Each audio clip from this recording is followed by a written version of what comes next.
ਜਿਹੜਾ ਚਾਹੁੰਦਾ ਵੀ ਮੇਰੀ ਰਾਤੋਂ ਰਾਤ ਅਮੀਰ ਹੀ ਹੋ ਜਾਏ ਉਹਨੂੰ ਇਸ ਮਾਰਕੀਟ ਵੱਲ ਮੂੰਹ ਨਹੀਂ ਕਰਨਾ ਚਾਹੀਦਾ ਜੀ। ਜਿਹਦੀ ਸੋਚ 5 ਸਾਲ ਤੋਂ 15-20 ਸਾਲ ਦੀ ਹੈਗੀ ਆ ਉਹੀ ਇਸ ਮਾਰਕੀਟ 'ਚ ਐਂਟਰ ਕਰੇ। ਦੁਨੀਆ ਦੇ ਵਿੱਚ 85 ਤੋਂ 95% ਲੋਕ ਜਿਹੜੇ ਟ੍ਰੇਡਿੰਗ ਐਪ ਦੀ ਗੱਲ ਕਰ ਰਹੇ ਜਾਂ ਟ੍ਰੇਡਿੰਗ ਕਰਦੇ ਆ ਆਪਣਾ ਸਭ ਕੁਝ ਜ਼ਿੰਦਗੀ ਦਾ ਗਵਾ ਲੈਂਦੇ। ਐਫਡੀ 'ਚ 6 ਤੋਂ 8% ਮਿਲਦਾ ਪਿਆ। ਹਾਂਜੀ। ਮਹਿੰਗਾਈ ਤੁਹਾਡੀ 8 ਤੋਂ 9% ਹੈ ਜੀ ਜੀ। ਔਰ ਵਿਆਜ ਤੁਹਾਡਾ 6 ਤੋਂ 7% ਤੁਹਾਨੂੰ ਮਿਲਦਾ ਪਿਆ। ਅਲਟੀਮੇਟਲੀ ਤੁਹਾਡੇ ਪੈਸੇ ਦੀ ਵੈਲਿਊ ਘਟ ਰਹੀ ਆ। ਮੇਰਾ ਬਸ ਚੱਲੇ ਤਾਂ ਮੈਂ ਤਾਂ ਇਹਨੂੰ ਕ੍ਰਿਮੀਨਲ ਆਫੈਂਸ ਕਰ ਦਵਾਂ ਐਫਡੀ ਕਰਾਉਣਾ। ਨੇ ਤਾਂ ਕਹਿਤਾ ਕਿ ਰਿਟਰਨ ਬਹੁਤ ਵਧੀਆ ਆਉਂਦੇ ਨੇ, ਪਰ ਸਵਾਲ ਤਾਂ ਇੱਥੇ ਆ ਕੇ ਖੜਦਾ ਵੀ ਇਹਦੇ 'ਚ ਐਂਟਰੀ ਸੌਖੀ ਨਹੀਂ ਹੈ। ਜਿਸ ਤੁਸੀਂ ਛੋਟੇ ਅਮਾਉਂਟ ਨਾਲ ਤੁਸੀਂ ਪ੍ਰਾਪਰਟੀ ਸ਼ੁਰੂਆਤ ਨਹੀਂ ਕਰ ਸਕਦੇ। ਗੋਲਡ 'ਚ ਛੋਟੇ ਅਮਾਉਂਟ ਨਾਲ ਨਹੀਂ ਹੋ ਸਕਦੀ। ਇਹ 'ਚ ਤੁਸੀਂ 1000 ਰੁਪਏ ਨਾਲ ਵੀ ਤੁਸੀਂ ਇੱਕ ਸਧਾਰਨ ਬੰਦਾ 1000 ਰੁਪਏ ਮਹੀਨੇ ਦਾ ਵੀ ਸੇਵਿੰਗ ਕਰ ਸਕਦਾ ਆਰਾਮ ਨਾਲ। ਜੀ ਜੀ। ਉਹਦੇ ਨਾਲ ਵੀ ਸ਼ੁਰੂਆਤ ਕੀਤੀ ਜਾ ਸਕਦੀ ਹੈ। ਸਭ ਤੋਂ ਪਹਿਲੀ ਗਲਤੀ ਜਿਹੜੀ ਕੀ ਕਰਦੇ ਆ ਵੀ ਜਦੋਂ ਵੀ ਬੰਦਾ ਅਰਨਿੰਗ ਹੈਂਡ ਹੁੰਦਾ ਉਹ ਉਹਨਾਂ ਚੀਜ਼ਾਂ ਦੇ ਪਿੱਛੇ ਪੈ ਜਾਂਦਾ ਜਿਹੜੀਆਂ ਚੀਜ਼ਾਂ ਦੀ ਉਹ ਸਿਰਫ ਸ਼ੋਅ ਹੈ, ਜ਼ਰੂਰਤ ਨਹੀਂ ਹੈ। ਐਸੈਟ ਤੇ ਲਾਇਬਿਲਿਟੀ 'ਚ ਉਲਝ ਜਾਂਦੇ ਨੇ। ਐਸੈਟ ਨਹੀਂ ਬਣਾਉਂਦੇ, ਲਾਇਬਿਲਿਟੀਜ਼ ਲੈਣ ਲੱਗ ਜਾਂਦੇ। ਇਹ ਚੀਜ਼ਾਂ ਜਿਹੜੀਆਂ ਹੈ ਬੇਸਿਕਲੀ ਆਈਫੋਨ ਵਗੈਰਾ ਜਿਹੜੇ ਹੈਗੇ ਆ ਨਾ, ਇਹ ਅਲਟੀਮੇਟਲੀ ਇਹ ਸ਼ੋਅ ਆਫ ਦੇ ਪੀਸ ਹੈ। ਉਹ ਵੀ ਚੰਦ ਮਹੀਨਿਆਂ ਜਾਂ 1-2 ਸਾਲ ਦੇ। ਜੀ। ਕਿਸੇ ਵੀ ਸਕੂਲ, ਕਿਸੇ ਵੀ ਕਾਲਜ, ਕਿਸੇ ਯੂਨੀਵਰਸਿਟੀ 'ਚ ਫਾਈਨੈਂਸ਼ੀਅਲ ਲਿਟਰੇਸੀ ਦਾ ਸਬਜੈਕਟ ਹੀ ਹੈ ਨਹੀਂ। ਜੀ ਜੀ। ਅੰਬਾਨੀ ਦਾ ਜਿਹਦੇ ਨਾਲ ਦੇ ਨਾਮ ਅੰਬਾਨੀ ਲੱਗਾ ਪਿਆ, ਮੈਂ ਉਸ ਕੰਪਨੀ ਦੇ ਸ਼ੇਅਰ ਦਿਖਾ ਦੇਣਾ 700 ਰੁਪਏ ਤੋਂ 2 ਰੁਪਏ ਆ ਇਹਨੂੰ। ਤੁਹਾਨੂੰ ਥੋੜੇ ਪੈਸੇ ਦੀ ਲੋੜ ਆ, ਥੋੜਾ ਕਢਾ ਲਓ। ਜ਼ਿਆਦਾ ਕਢਾਉਣਾ ਚਾਹੁੰਦੇ ਜ਼ਿਆਦਾ ਕਢਾ ਲਓ, ਸਾਰੇ ਕਢਾਉਣੇ ਚਾਹੁੰਦੇ ਸਾਰਾ ਕਢਾ ਲਓ। ਕੋਈ ਦਿੱਕਤ ਨਹੀਂ ਹੁੰਦੀ। Within 24 hour next working day ਜਿੱਦਣ ਤੁਸੀਂ ਰਿਕੁਐਸਟ ਭੇਜੀ ਵਿਡਰਾਲ ਦੀ, ਨੈਕਸਟ ਵਰਕਿੰਗ ਡੇ ਤੁਹਾਡੇ ਖਾਤੇ 'ਚ ਪੈਸੇ ਆ। ਸ਼ਾਇਦ ਹੀ ਕੋਈ ਮਿਊਚੁਅਲ ਫੰਡ ਹੋਏਗਾ ਜਿਹਦੀ ਰਿਟਰਨ 30% ਤੋਂ ਥੱਲੇ ਹੋਏਗੀ। ਸਾਰਿਆਂ ਦੀ ਰਿਟਰਨ 30 ਤੋਂ ਉੱਪਰ ਆਈ ਹੋਈ। ਜ਼ਿੰਦਗੀ 'ਚ ਕਦੇ ਵੀ ਕਰਜ਼ਾ ਲੈ ਕੇ ਜਾਂ ਉਧਾਰ ਲੈ ਕੇ ਸਟਾਕ ਮਾਰਕੀਟ ਵੱਲ ਮੂੰਹ ਨਹੀਂ ਕਰਨਾ। ਕੀ ਇਹ ਟ੍ਰੇਡਿੰਗ ਐਪ ਵਿਅਕਤੀ ਨੂੰ ਸਫਲ ਬਣਾ ਸਕਦੀ ਹੈ? ਜਿਹੜੀ ਟ੍ਰੇਡਿੰਗ ਹੈ ਨਾ, ਇਹ ਜ਼ੀਰੋ ਸਮ ਗੇਮ ਹੈ ਜੀ। ਜ਼ੀਰੋ ਸਮ ਹੁਣ ਤੁਸੀਂ ਪੁੱਛੋਗੇ ਵੀ ਇਹ ਕੀ ਕਿਹੜਾ ਨਵਾਂ ਨਾਂ ਲੈਤਾ ਜ਼ੀਰੋ ਸਮ ਗੇਮ। ਮੈਂ ਲੇਮੈਨ ਦੀ ਭਾਸ਼ਾ ਦੱਸਦਾ, 2 ਬੰਦੇ ਤਾਸ਼ ਖੇਡਦੇ ਪਏ ਪੈਸੇ ਲਾ ਕੇ। ਹਾਂਜੀ। ਮੈਨੂੰ ਤੁਸੀਂ ਇਹ ਦੱਸੋ ਵੀ ਦੋਨੋਂ ਜਿੱਤ ਸਕਦੇ? ਨਹੀਂ, ਕਦੀ ਨਹੀਂ। ਇੱਕ ਬੰਦਾ ਉਨੇ ਹੀ ਪੈਸੇ ਜਿੱਤੂਗਾ ਜਿੰਨਾ ਦੂਜਾ ਬੰਦਾ ਹਾਰੂਗਾ।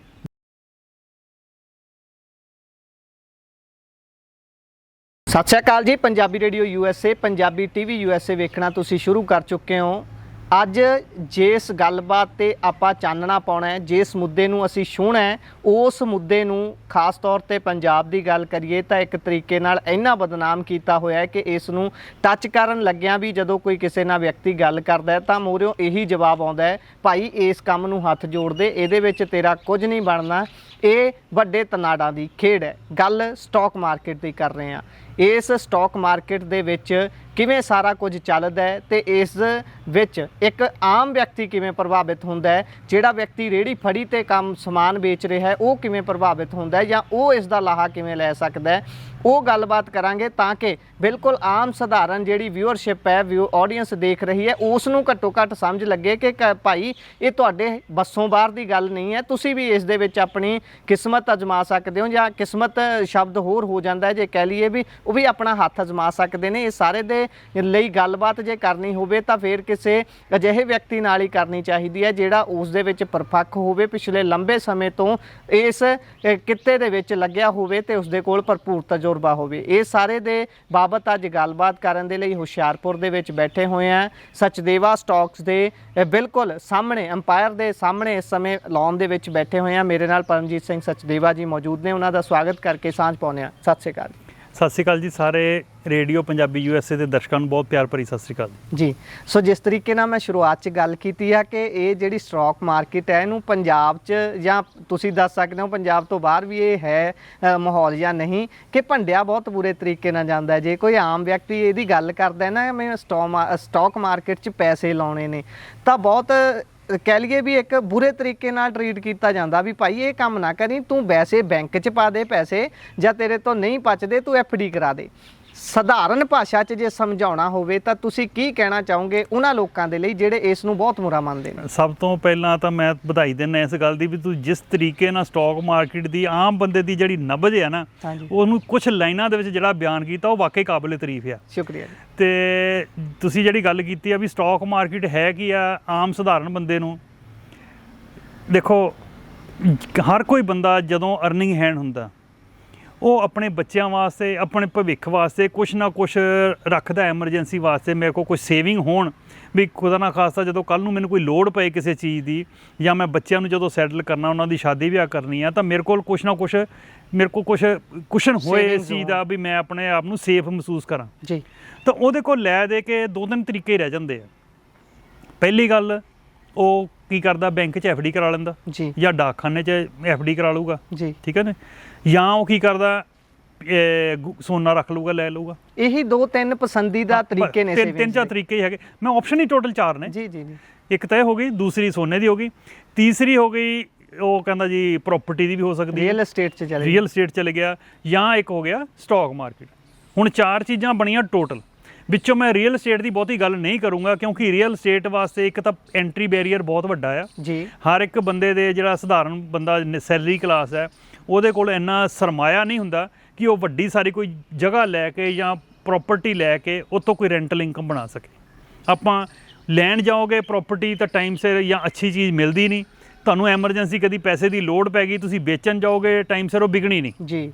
ਤੇ ਇਹ ਉਸ ਕਰਕੇ ਮੈਂ ਉਸ ਐਸੈਟ ਕਲਾਸ ਦੀ ਵਿੱਚੋਂ ਗੱਲ ਨਹੀਂ ਕਰੂੰਗਾ, ਲੈ ਕੇ ਕਰੂੰਗਾ 3 ਗੱਲਾਂ ਦੀ। ਇੱਕ ਹੋ ਗਈ FDR, ਇੱਕ ਹੋ ਗਿਆ 골ਡ, ਔਰ ਤੀਸਰਾ ਹੋ ਗਿਆ ਸਟਾਕ ਮਾਰਕੀਟ ਜੀ। ਹੁਣ ਜੇ ਆਪਾਂ ਇਹਦਾ ਇਤਿਹਾਸ ਦੀ ਗੱਲ ਕਰੀਏ, ਪਿਛਲੇ 40-45 ਸਾਲ ਦੀ ਜੇ ਗੱਲ ਕਰਦੇ ਹਾਂ, ਆਪਾਂ ਆਲ ਓਵਰ ਵਰਲਡ ਗੱਲ ਕਰਕੇ ਦੇਖ ਲਈਏ ਜਾਂ ਲੋਕਲ ਗੱਲ ਕਰਦੇ ਹਾਂ, ਜੀ ਜੀ। FDR ਦੇ ਵਿੱਚ ਤੁਸੀਂ ਇਤਿਹਾਸ ਕੱਢੋਗੇ ਤਕਰੀਬਨ 6 ਤੋਂ 8% ਦੇ ਵਿੱਚ ਵੇਰੀ ਕਰਦਾ ਇੰਟਰਸਟ। ਠੀਕ ਹੈ। ਕਦੀ 5% ਵੀ ਆ ਜਾਂਦਾ, ਕਦੀ 8 ਵੀ ਹੋ ਜਾਂਦਾ। ਐਵਰੇਜ ਤੁਸੀਂ 6 ਤੋਂ 8% ਦੀ, 6-7% ਦੀ ਐਵਰੇਜ ਤੁਸੀਂ ਗਿਣ ਕੇ ਚੱਲੋ ਪਿਛਲੇ 40 ਸਾਲਾਂ ਦੀ ਜੀ। ਇੰਨੀ ਕੁ ਰਿਟਰਨ ਹੈਗੀ ਆ। ਦੂਸਰਾ ਜੇ 골ਡ ਦੀ ਗੱਲ ਕਰਾਂਗੇ, 골ਡ ਦੇ ਵਿੱਚ ਤਕਰੀਬਨ 40 ਸਾਲਾਂ ਦੀ ਜੇ ਪਿਛਲੀ ਰਿਟਰਨ ਕੱਢਾਂਗੇ, ਅਰਾਊਂਡ 9-9.5% ਦੇ ਅਰਾਊਂਡ 골ਡ ਦੇ ਵਿੱਚ ਵੀ ਰਿਟਰਨ ਆਈ ਹੈ। ਠੀਕ ਹੈ ਜੀ। ਸਟਾਕ ਮਾਰਕੀਟ ਦੀ ਗੱਲ ਕਰਾਂਗੇ ਤਾਂ ਉਹਦੇ ਵਿੱਚ ਜਿਹੜੀ ਪਿਛਲੇ 40 ਸਾਲਾਂ ਦੀ ਜੇ ਸੈਂਸੈਕਸ ਦੀ ਗੱਲ ਕਰਾਂਗੇ 1980 ਤੋਂ ਲੈ ਕੇ 2023 ਤੱਕ, ਤੇ ਔਨ ਐਨ ਐਵਰੇਜ ਜਿਹੜੀ ਤਕਰੀਬਨ 15% ਦੀ ਐਨੂਅਲਾਈਜ਼ ਜਿਹੜੀ ਆ ਕੰਪਾਊਂਡਿੰਗ ਜਿਹੜੀ ਆ ਗਰੋਥ ਜਿਹੜੀ ਆ ਸਟਾਕ ਮਾਰਕੀਟ ਨੇ ਤਕਰੀਬਨ ਡਬਲ ਕਹਿ ਸਕਦੇ ਦਿੱਤੀ ਹੈ। ਹੁਣ ਤੁਸੀਂ ਆ ਜਿਹੜੀ ਪਹਿਲੀ ਗੱਲ ਕੀਤੀ ਆ, ਹੁਣ 6 ਤੋਂ 8% ਕਹਿੰਦੇ ਸਟਾਕ ਮਾਰਕੀਟ 'ਚ ਲੋਕੀ ਕਹਿੰਦੇ ਆ ਵੀ ਆ ਨਾ ਜਾ ਕੇ ਐਵੇਂ ਪੈਸੇ ਨਾ ਬਰਬਾਦ ਕਰ ਲਈ, ਇਹਨਾਂ ਤਾਂ ਤੂੰ ਬੈਂਕ 'ਚ ਪਾ ਦੇ, ਤੂੰ ਸੇਵਿੰਗ 'ਚ ਰੱਖ ਲਾ, ਜਾਂ ਤੂੰ FD ਕਰਾ ਦੇ। ਹੁਣ FD 'ਚ ਮਿਲਦਾ ਪਿਆ 6 ਤੋਂ 8%, ਜੀ ਜੀ। 15% ਮਿਲਦਾ ਪਿਆ ਸਟਾਕ ਮਾਰਕੀਟ 'ਚ ਜੀ। ਲੋਕੀ ਫੇਰ ਨਹੀਂ ਪਾਉਂਦੇ, ਕਿਉਂਕਿ ਦੇ ਪਿੱਛੇ 2 ਵੱਡੇ ਕਾਰਨ ਆ ਜੀ। ਪਹਿਲੀ ਗੱਲ ਤਾਂ ਉਹਦੀ ਸਮਝ ਹੈ ਨਹੀਂ ਵੀ ਕਰਨਾ ਕਿੱਦਾਂ, ਦੂਸਰਾ ਉਹਦੇ 'ਚ ਰਿਸਕ। ਜੀ। 2 ਚੀਜ਼ਾਂ, ਵੀ ਰਿਸਕ ਆ ਵੀ ਕੱਲ੍ਹ ਨੂੰ ਪੈਸਾ ਜ਼ੀਰੋ ਹੀ ਹੋ ਗਿਆ, ਕੀ ਕਰਾਂਗੇ, ਬੈਂਕ 'ਚ ਜ਼ੀਰੋ ਤਾਂ ਨਹੀਂ ਹੋਊਗਾ। ਜੀ ਜੀ ਜੀ। ਇਸ ਚੀਜ਼ ਨੂੰ ਕਰਕੇ ਹੁਣ ਜੇ ਮੈਂ ਸਹੀ, ਮੈਂ ਟੈਕਨੀਕਲੀ ਜਾਂ ਮੈਂ ਸਧਾਰਨ ਭਾਸ਼ਾ 'ਚ ਗੱਲ ਕਰਾਂ, FD 'ਚ 6 ਤੋਂ 8% ਮਿਲਦਾ ਪਿਆ। ਹਾਂਜੀ। ਔਰ ਮਹਿੰਗਾਈ ਦੀ ਦਰ ਜਿਹੜੀ ਹੈਗੀ ਆ ਉਹ ਤਕਰੀਬਨ ਤੁਸੀਂ ਇਹ ਗਿਣ ਕੇ ਚੱਲੋ ਵੀ ਤਕਰੀਬਨ 9-8-9% ਤੱਕ ਵੱਧਦੀ ਘਟਦੀ ਰਹਿੰਦੀ ਹੈ। ਅਲਟੀਮੇਟਲੀ ਤੁਹਾਡੇ ਪੈਸੇ ਦੀ ਵੈਲਿਊ ਘਟ ਰਹੀ ਹੈ। ਜੀ ਜੀ। ਕਿਉਂਕਿ ਇੱਕ ਉੱਪਰੋਂ ਦੂਸਰੇ ਪਾਸਿਓਂ, ਮਾਫ ਕਰਨਾ ਤੁਹਾਡੀ ਗੱਲ ਕੱਟ ਰਿਹਾ, ਜੇ ਦੂਸਰੇ ਪੱਖ ਤੋਂ ਦੇਖੀਏ ਤਾਂ ਇਨਫਲੇਸ਼ਨ ਵੀ 7-8% ਦੀ ਦਰ ਦੇ ਨਾਲ ਵੱਧ ਰਹੀ ਹੈ, ਪੈਸੇ ਦੀ ਵੈਲਿਊ ਗੱਲ ਕਰ ਰਿਹਾ ਨਾ ਜੀ, ਮਹਿੰਗਾਈ ਤੁਹਾਡੀ 8 ਤੋਂ 9% ਹੈ ਔਰ ਵਿਆਜ ਤੁਹਾਡਾ 6 ਤੋਂ 7% ਤੁਹਾਨੂੰ ਮਿਲਦਾ ਪਿਆ। ਅਲਟੀਮੇਟਲੀ ਤੁਹਾਡੇ ਪੈਸੇ ਦੀ ਵੈਲਿਊ ਘਟ ਰਹੀ ਆ। ਜੀ ਜੀ ਜੀ। ਤੁਹਾਨੂੰ ਉਹਦੇ 'ਚ ਫਾਇਦਾ ਨਹੀਂ ਹੋ ਰਿਹਾ, ਅਲਟੀਮੇਟਲੀ ਨੁਕਸਾਨ ਹੋ ਰਿਹਾ। ਮੇਰਾ ਬਸ ਚੱਲੇ ਤਾਂ ਮੈਂ ਤਾਂ ਇਹਨੂੰ ਕ੍ਰਿਮੀਨਲ ਆਫੈਂਸ ਕਰ ਦਵਾਂ FD ਕਰਾਉਣਾ। ਜੀ, ਵੱਡੀ ਗੱਲ ਕਹਿ ਰਹੇ ਹੋ ਤੁਸੀਂ, ਠੀਕ ਹੈ ਨਾ। ਹੁਣ ਬਾਕੀ ਗੱਲ ਆ ਗਈ, ਜੇ 15% ਰਿਟਰਨ ਵੀ ਹੈਗੀ ਆ ਤੇ ਫਿਰ ਵੀ ਬੈਂਕਾਂ 'ਚ ਅਰਬਾਂ ਖਰਬਾਂ ਰੁਪਏ ਦੀਆਂ FDਆਂ ਪਈਆਂ। ਜੀ ਜੀ ਜੀ। ਉਹਦੇ ਪਿੱਛੇ 2 ਕਾਰਨ ਇਹੀ ਆ ਵੀ ਲੈਕ ਆਫ ਨੌਲੇਜ ਤੇ ਰਿਸਕ। ਹੁਣ ਜੇ ਬੰਦਾ ਕੋਈ ਮੋਟਰਸਾਈਕਲ ਚਲਾਉਂਦਾ ਗੇਅਰਾਂ ਵਾਲਾ, ਜਦੋਂ ਚਲਾਉਂਦਾ ਉਹਨੂੰ ਨਹੀਂ ਚਲਾਉਣਾ ਆਉਂਦਾ ਤਾਂ ਸੋਚ ਕੇ ਗੇਅਰ ਪਾਉਂਦਾ, ਕਲੱਚ ਪਾਉਂਦਾ, ਗੇਅਰ ਛੱਡਦਾ। ਜਦੋਂ ਸਿੱਖ ਲੈਂਦਾ ਫਿਰ ਤਾਂ ਉਹਨੂੰ ਨਹੀਂ ਪਤਾ ਲੱਗਦਾ ਨਾ, ਫਿਰ ਤਾਂ ਆਪਣੇ ਆਪ ਚੱਲਦਾ। ਜੀ।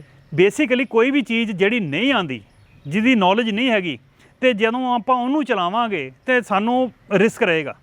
ਜਦੋਂ ਨੌਲੇਜ ਆ ਗਈ ਤੇ ਰਿਸਕ ਵੀ ਖਤਮ ਹੋ ਜਾਊਗਾ, ਰਿਸਕ ਘਟ ਜਾਊਗਾ ਜੇ ਉਹਨੂੰ ਸਹੀ ਤਰੀਕੇ ਨਾਲ ਚੱਲਾਂਗੇ। ਜੇ ਸਹੀ ਮਾਇਨੇ ਨਾਲ ਸਿੱਖ ਕੇ ਇਸ ਮਾਰਕੀਟ 'ਚ ਪ੍ਰੋਪਰ ਵੇ ਨਾਲ ਸਿੱਖਣ ਦੀ ਵੀ ਬਹੁਤੀ ਹਾਈ ਫਾਈ ਬਹੁਤੀ ਨੌਲੇਜ ਦੀ ਨਹੀਂ ਮੈਂ ਗੱਲ ਕਰਦਾ ਵੇ, ਇੱਕ ਕਾਮਨ ਸੈਂਸ ਦੀ ਗੱਲ ਕਰਦਾ ਵੇ। ਜੇ ਉਸ ਤਰੀਕੇ ਨਾਲ ਵੀ ਬੰਦਾ ਪੇਸ਼ੈਂਸ ਰੱਖ ਕੇ ਇਸ ਮਾਰਕੀਟ 'ਚ ਚੱਲੇ ਲੌਂਗ ਟਰਮ 'ਚ, ਤਾਂ ਬਹੁਤ ਵੱਡਾ ਪੈਸਾ ਕਮਾਇਆ ਜਾ ਸਕਦਾ। ਸ਼ੋਰ ਸ਼ਾਰਟ ਸੇਫਟੀ ਪ੍ਰੋਪਰਟੀ ਵਰਗੀ, ਔਰ ਲਿਕੁਇਡਿਟੀ ਇੱਕ ਬੈਂਕ ਦੇ ਸੇਵਿੰਗ ਦੇ ਅਕਾਊਂਟ ਵਰਗੀ। ਜੀ। ਸੋ ਬੜੀ ਤੁਸੀਂ ਡਿਟੇਲ ਜਿਹੜੀ ਸਮਝਾਈ ਹੈ, ਮੈਨੂੰ ਲੱਗਦਾ ਜਿਹੜੀ ਪੇਂਡੂ ਭਾਸ਼ਾ 'ਚ ਤੁਸੀਂ ਗੱਲ ਸਾਰੀ ਦੱਸੀ ਹੈ ਉਹ ਸਮਝ ਆ ਗਈ ਹੋਊਗੀ ਕਿ 골ਡ ਜਾਂ ਪ੍ਰੋਪਰਟੀ ਜਾਂ FDs ਦੇ ਨਾਲ ਇਹ ਕਿਵੇਂ ਵੱਖਰਾ ਹੁੰਦਾ ਹੈ ਉਸ ਤੋਂ। ਤੇ ਹੁਣ ਜਦੋਂ ਆਪਾਂ ਇਹ ਸਾਰੇ ਦੇ ਬਾਬਤ ਗੱਲ ਕੀਤੀ ਹੈ ਤਾਂ ਜਿਹੜੇ ਦੇਖ ਰਹੇ ਹੋਣਗੇ ਉਹਨਾਂ ਦੇ ਮਨ 'ਚ ਇਹ ਤਾਂ ਸ਼ੰਕਾ ਹੋਊਗੀ ਕਿ ਭਾਈ ਇਹਨਾਂ ਨੇ ਤਾਂ ਕਹਿਤਾ ਕਿ ਰਿਟਰਨ ਬਹੁਤ ਵਧੀਆ ਆਉਂਦੇ ਨੇ, ਪਰ ਸਵਾਲ ਤਾਂ ਇੱਥੇ ਆ ਕੇ ਖੜਦਾ ਵੀ ਇਹਦੇ 'ਚ ਐਂਟਰੀ ਸੌਖੀ ਨਹੀਂ ਹੈ। ਜਿਸ ਤਰੀਕੇ ਨਾਲ ਤੁਸੀਂ ਦੱਸਿਆ ਕਿ ਇਹਦੇ ਲਈ ਜਿਹੜਾ ਪਹਿਲਾਂ ਸਟਾਰਟਿੰਗ ਦਾ ਪ੍ਰੋਸੈਸ ਹੈ, ਤੁਸੀਂ ਕਿੱਥੇ ਜਾਣਾ, ਕਿਹਦੇ ਤੋਂ ਅਪਰੋਚ ਕਰਨੀ ਹੈ, ਤੁਹਾਨੂੰ ਲੱਗਦਾ ਕਿ ਕਿਤੇ ਨਾ ਕਿਤੇ ਇਹ ਸਕੂਲੀ ਵਿੱਦਿਆ ਦੇ ਵਿੱਚ ਵੀ ਇਸ ਚੀਜ਼ ਨੂੰ ਐਡ ਕੀਤਾ ਜਾਣਾ ਵੀ ਚਾਹੀਦਾ ਵੀ ਤੁਸੀਂ ਆਪਣੇ ਫਾਈਨਾਂਸਿਸ ਨੂੰ ਕਿਵੇਂ ਸਾਂਭਣਾ ਹੈ, ਤੁਸੀਂ ਆਪਣੀ ਜਿਹੜੀ ਘਰ ਦਾ ਵੀ ਖਰਚਾ ਹੈ ਇੱਕ ਉਹਦਾ ਵੀ ਕੋਈ ਪ੍ਰੋਟੋਕੋਲ ਹੋਣਾ ਚਾਹੀਦਾ, ਜਿਹੜਾ ਘਰ ਦਾ ਵੱਡਾ ਹੈ ਉਹ ਕਿਵੇਂ ਘਰ ਨੂੰ ਚਲਾਉਂਦਾ ਹੈ। ਜੇ ਇਹ ਸ਼ੇਅਰ ਮਾਰਕੀਟ ਤੋਂ ਪਾਸੇ ਹਟ ਕੇ ਗੱਲ ਕਰ ਰਿਹਾ, ਆਪਣੇ ਫਾਈਨਾਂਸਿਸ ਨੂੰ ਦੇਖਣ ਦੀ, ਆਪਣੇ ਘਰ ਦੇ ਪੈਸੇ ਨੂੰ ਸਾਂਭਣ ਦੀ ਗੱਲ ਕਰਨੀ ਹੋਵੇ, ਤੁਹਾਨੂੰ ਲੱਗਦਾ ਕਿ ਸਕੂਲੀ ਵਿੱਦਿਆ 'ਚ ਐਡ ਹੋਣੀ ਚਾਹੀਦੀ ਹੈ ਚੀਜ਼? ਤੁਸੀਂ ਦੋ ਕੁਐਸਚਨ ਮਿਕਸ ਕਰ ਦਿੱਤੇ। ਇੱਕ ਤਾਂ ਫਾਈਨੈਂਸ਼ੀਅਲ ਲਿਟਰੇਸੀ ਦਾ ਜਿਹੜੀ ਗੱਲ ਕਰ ਰਹੇ ਹੋ ਤੁਸੀਂ, ਇੱਕ ਉਹ ਹੋ ਗਈ ਜਿਹੜੀ ਪਹਿਲਾਂ ਗੱਲ ਕੀਤੀ ਸੀ, ਪਹਿਲਾਂ ਮੈਂ ਉਹਦਾ ਜਵਾਬ ਦੇਣਾ। ਪਹਿਲੀ ਗੱਲ ਕੀ ਕੀਤੀ ਸੀ ਆਪਾਂ? ਮੈਂ ਇਹ ਕਹਿ ਰਿਹਾ ਸੀ ਕਿ ਜਿਸ ਤਰੀਕੇ ਦੇ ਨਾਲ ਤੁਸੀਂ ਸਮਝਾਇਆ ਤੇ ਇਸ ਦੇ ਵਿੱਚ ਐਂਟਰ ਹੋਣਾ ਕਈਆਂ ਨੂੰ ਬਹੁਤ ਔਖਾ ਲੱਗਦਾ ਹੈ ਜੀ। ਪਹਿਲੀ ਜਿਹੜੀ ਤੁਸੀਂ ਐਂਟਰੀ ਦੀ ਗੱਲ ਕੀਤੀ ਹੈ ਨਾ, ਦੇਖੋ ਇਹ ਬਹੁਤ ਵੱਡਾ ਮਿਸ ਨੋਸ਼ਨ ਹੈਗਾ, ਮਤਲਬ ਭੁਲੇਖਾ ਆ ਬੰਦੇ ਦਾ ਵੀ ਸਟਾਕ ਮਾਰਕੀਟ 'ਚ ਐਂਟਰ ਕਰਨ ਲਈ ਤੁਹਾਨੂੰ ਬਹੁਤ ਵੱਡਾ ਪੈਸਾ ਚਾਹੀਦਾ। ਨੋ, ਤੁਸੀਂ ਇੱਕ ਛੋਟੀ ਜਿਹੀ ਅਮਾਉਂਟ ਨਾਲ ਈਵਨ 500 ਰੁਪਏ ਨਾਲ 1000 ਰੁਪਏ ਨਾਲ ਵੀ ਇਸ ਦੀ ਸ਼ੁਰੂਆਤ ਕਰ ਸਕਦੇ। ਇੱਥੇ ਮੇਰਾ ਸਵਾਲ ਨਾਲ ਇਹ ਵੀ ਲੈ ਲਿਓ ਕਿ ਇਸ ਪੱਖ ਤੋਂ ਵੀ ਮੈਂ ਕਹਿ ਰਿਹਾ ਸੀ, ਪਰ ਦੂਸਰਾ ਪੱਖ ਇਹ ਸੀ ਕਿ ਜਿਹੜੀ ਡਾਕੂਮੈਂਟੇਸ਼ਨ ਦੀ ਗੱਲ ਆ ਜਾਂਦੀ ਹੈ ਉਹਨੂੰ ਵੀ ਬਹੁਤ ਉਹਦੇ ਤੇ ਵੀ ਮੈਂ ਆਨਾ ਜੀ। ਪਹਿਲੀ ਤਾਂ ਗੱਲ ਇਹ ਵੀ ਇਹਦੇ ਮਾਰਕੀਟ ਦੇ ਵਿੱਚ ਐਂਟਰ ਕਰਨ ਵਾਸਤੇ ਕੋਈ ਖਰਚਾ ਨਹੀਂ ਹੈਗਾ ਜੀ, ਔਰ ਸ਼ੁਰੂਆਤ ਈਵਨ ਤਾਂ ਹੁਣ ਨਵੇਂ ਜਿਹੜੇ ਰੂਲਸ ਆ ਰਹੇ ਨੇ ਉਹਦੇ ਅਕੋਰਡਿੰਗਲੀ ਤੁਸੀਂ 100 ਰੁਪਏ ਨਾਲ ਵੀ ਸ਼ੁਰੂਆਤ ਕੀਤੀ ਜਾ ਸਕਦੀ ਇਹਦੀ ਜੀ। ਲੇਕਿਨ ਇਹ ਨਹੀਂ ਵੀ 100 ਨਾਲ ਲੱਖ ਨਹੀਂ ਬਣ ਜਾਣਾ ਹੁੰਦਾ, ਪਰ ਪ੍ਰੋਪੋਰਸ਼ਨੇਟ ਉਨੀ ਗਰੋਥ ਆਣੀ ਹੈ ਜਿੰਨੀ ਕਿ ਜੇ ਤੁਸੀਂ ਲੱਖ ਕੀਤਾ ਤੇ 100 ਕੀਤਾ ਉਹਦੇ ਨਾਲ। ਲੇਕਿਨ ਸ਼ੁਰੂਆਤ ਹੈ, ਤੁਸੀਂ ਛੋਟੇ ਅਮਾਉਂਟ ਨਾਲ ਤੁਸੀਂ ਪ੍ਰਾਪਰਟੀ ਸ਼ੁਰੂਆਤ ਨਹੀਂ ਕਰ ਸਕਦੇ, ਗੋਲਡ 'ਚ ਛੋਟੇ ਅਮਾਉਂਟ ਨਾਲ ਨਹੀਂ ਹੋ ਸਕਦੀ। ਇਹ 'ਚ ਤੁਸੀਂ 1000 ਰੁਪਏ ਨਾਲ ਵੀ ਤੁਸੀਂ ਇੱਕ ਸਧਾਰਨ ਬੰਦਾ 1000 ਰੁਪਏ ਮਹੀਨੇ ਦਾ ਵੀ ਸੇਵਿੰਗ ਕਰ ਸਕਦਾ ਆਰਾਮ ਨਾਲ ਜੀ, ਉਹਦੇ ਨਾਲ ਵੀ ਸ਼ੁਰੂਆਤ ਕੀਤੀ ਜਾ ਸਕਦੀ ਹੈ। ਦੂਸਰਾ ਅੱਗੋਂ ਆ ਗਿਆ, ਤੁਸੀਂ ਕੀਤੀ ਫਾਈਨੈਂਸ਼ੀਅਲ ਲਿਟਰੇਸੀ ਦੀ ਗੱਲ ਜੀ। ਫਾਈਨੈਂਸ਼ੀਅਲ ਲਿਟਰੇਸੀ ਦੀ ਗੱਲ ਹੈ ਜਿਹੜੀ ਆ, ਇਹ ਤੁਹਾਡਾ ਬੜਾ ਵੈਲਿਡ ਪੁਆਇੰਟ ਹੈ। ਕਿਸੇ ਵੀ ਸਕੂਲ, ਕਿਸੇ ਵੀ ਕਾਲਜ, ਕਿਸੇ ਯੂਨੀਵਰਸਿਟੀ 'ਚ ਫਾਈਨੈਂਸ਼ੀਅਲ ਲਿਟਰੇਸੀ ਦਾ ਸਬਜੈਕਟ ਹੀ ਨਹੀਂ ਜੀ। ਮੈਂ ਹਰ ਸਾਲ ਜਿੰਨੇ ਵੀ ਫਾਈਨਲ ਈਅਰ ਦੇ ਸਟੂਡੈਂਟਸ ਹੈਗੇ ਯੂਨੀਵਰਸਿਟੀ ਸਾਡੇ ਆਂਢ ਗੁਆਂਢ ਜਿੰਨੀਆਂ ਵੀ ਹੈਗੀਆਂ, ਰਾਇਤ ਬਾਰਾ, ਲਵਲੀ ਹੋ ਗਈ, ਫਿਰ ਬਾਬਾ ਭਾਗ ਸਿੰਘ, GNA ਯੂਨੀਵਰਸਿਟੀ ਹੋ ਗਈ, ਇਹਨਾਂ ਜਿੰਨੀਆਂ ਵੀ ਯੂਨੀਵਰਸਿਟੀ, ਚੰਡੀਗੜ੍ਹ ਯੂਨੀਵਰਸਿਟੀ, ਇਹਨਾਂ ਸਾਰੀਆਂ ਯੂਨੀਵਰਸਿਟੀਜ਼ ਦੇ ਮੈਂ ਫਾਈਨਲ ਈਅਰ ਦੇ ਜਿਹੜੇ ਸਟੂਡੈਂਟਸ ਹੁੰਦੇ ਆ ਹਰ ਸਾਲ ਆਪਣੇ ਖਰਚੇ ਤੇ ਉਹਨਾਂ ਨੂੰ ਲੈਕਚਰ ਦੇਣ ਜਾਂਦਾ, ਇੱਕ ਫਾਈਨੈਂਸ਼ੀਅਲ ਲਿਟਰੇਸੀ ਦਾ ਲੈਕਚਰ ਦੇ ਕੇ ਆਉਣਾ ਵੀ ਤੁਸੀਂ 2-3 ਸਾਲ ਦੇ ਵਿੱਚ ਅਰਨਿੰਗ ਹੈਂਡ ਹੋ ਜਾਣਾ ਤੇ ਤੁਸੀਂ ਕਿੰਨਾ ਚੀਜ਼ਾਂ ਦਾ ਖਿਆਲ ਰੱਖਣਾ ਜੀ। ਤੁਸੀਂ ਇਸ ਮਾਰਕੀਟ ਤੋਂ ਕਿਸ ਤਰੀਕੇ ਨਾਲ ਬਹੁਤ ਵੱਡਾ ਪੈਸਾ ਕਮਾ ਸਕਦੇ ਹੋ। ਮੇਰਾ ਟੌਪਿਕ ਹੁੰਦਾ how to create wealth in stock market.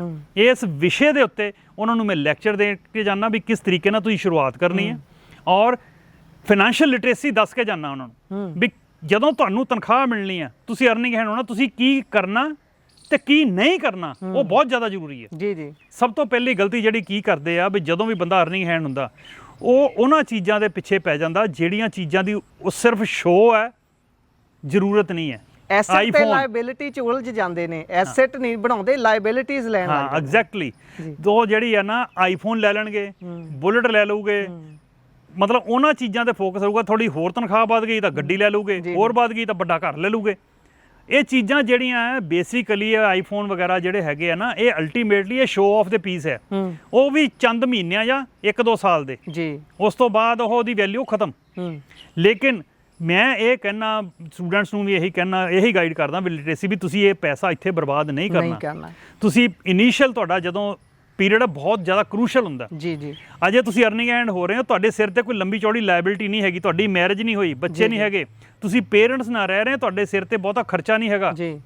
ਤੁਸੀਂ ਆਪਣੀ ਇਨਕਮ ਦਾ ਬਹੁਤ ਵੱਡਾ ਹਿੱਸਾ ਇਸ ਮਾਰਕੀਟ 'ਚ ਰੈਗੂਲਰਲੀ ਇਨਵੈਸਟ ਕਰੋ ਤੇ ਜਦੋਂ ਤੱਕ ਤੁਸੀਂ 40-45 ਸਾਲਾਂ ਦੇ ਹੋਣੇ, ਤਕਰੀਬਨ 25 ਸਾਲ ਦੀ ਏਜ ਤੁਸੀਂ ਅਰਨਿੰਗ ਹੋ ਗਏ ਜੀ। 20 ਸਾਲ ਜੇ ਤੁਸੀਂ ਸਟਾਕ ਮਾਰਕੀਟ 'ਚ ਆਪਣੀ ਅਰਨਿੰਗ ਲਾਤੀ ਜੀ ਤੇ 45 ਸਾਲ ਬਾਅਦ ਤੁਸੀਂ ਰਿਟਾਇਰਮੈਂਟ ਲੈ ਸਕਦੇ ਹੋ ਆਪਣੀ ਮਰਜ਼ੀ ਦੀ ਜੀ। ਜਿਹੜੀ 60 ਸਾਲ 'ਚ ਹੋਣੀ ਨਾ, ਤੁਸੀਂ 45 ਸਾਲ 'ਚ ਤੁਸੀਂ ਆਪਣੀ ਰਿਟਾਇਰਮੈਂਟ ਲੈ ਕੇ ਤੁਹਾਡੇ ਕੋਲ ਇੰਨੇ ਕੁ ਫੰਡਸ ਹੋਣਗੇ, ਤੁਸੀਂ ਆਪਣੇ ਬੱਚੇ ਵੀ ਸੈਟਲ ਕਰ ਸਕੋ ਔਰ ਤੁਸੀਂ ਆਪਣਾ 올ਡ ਏਜ ਵੀ ਸਿਕਿਉਰ ਕਰ ਲਓ।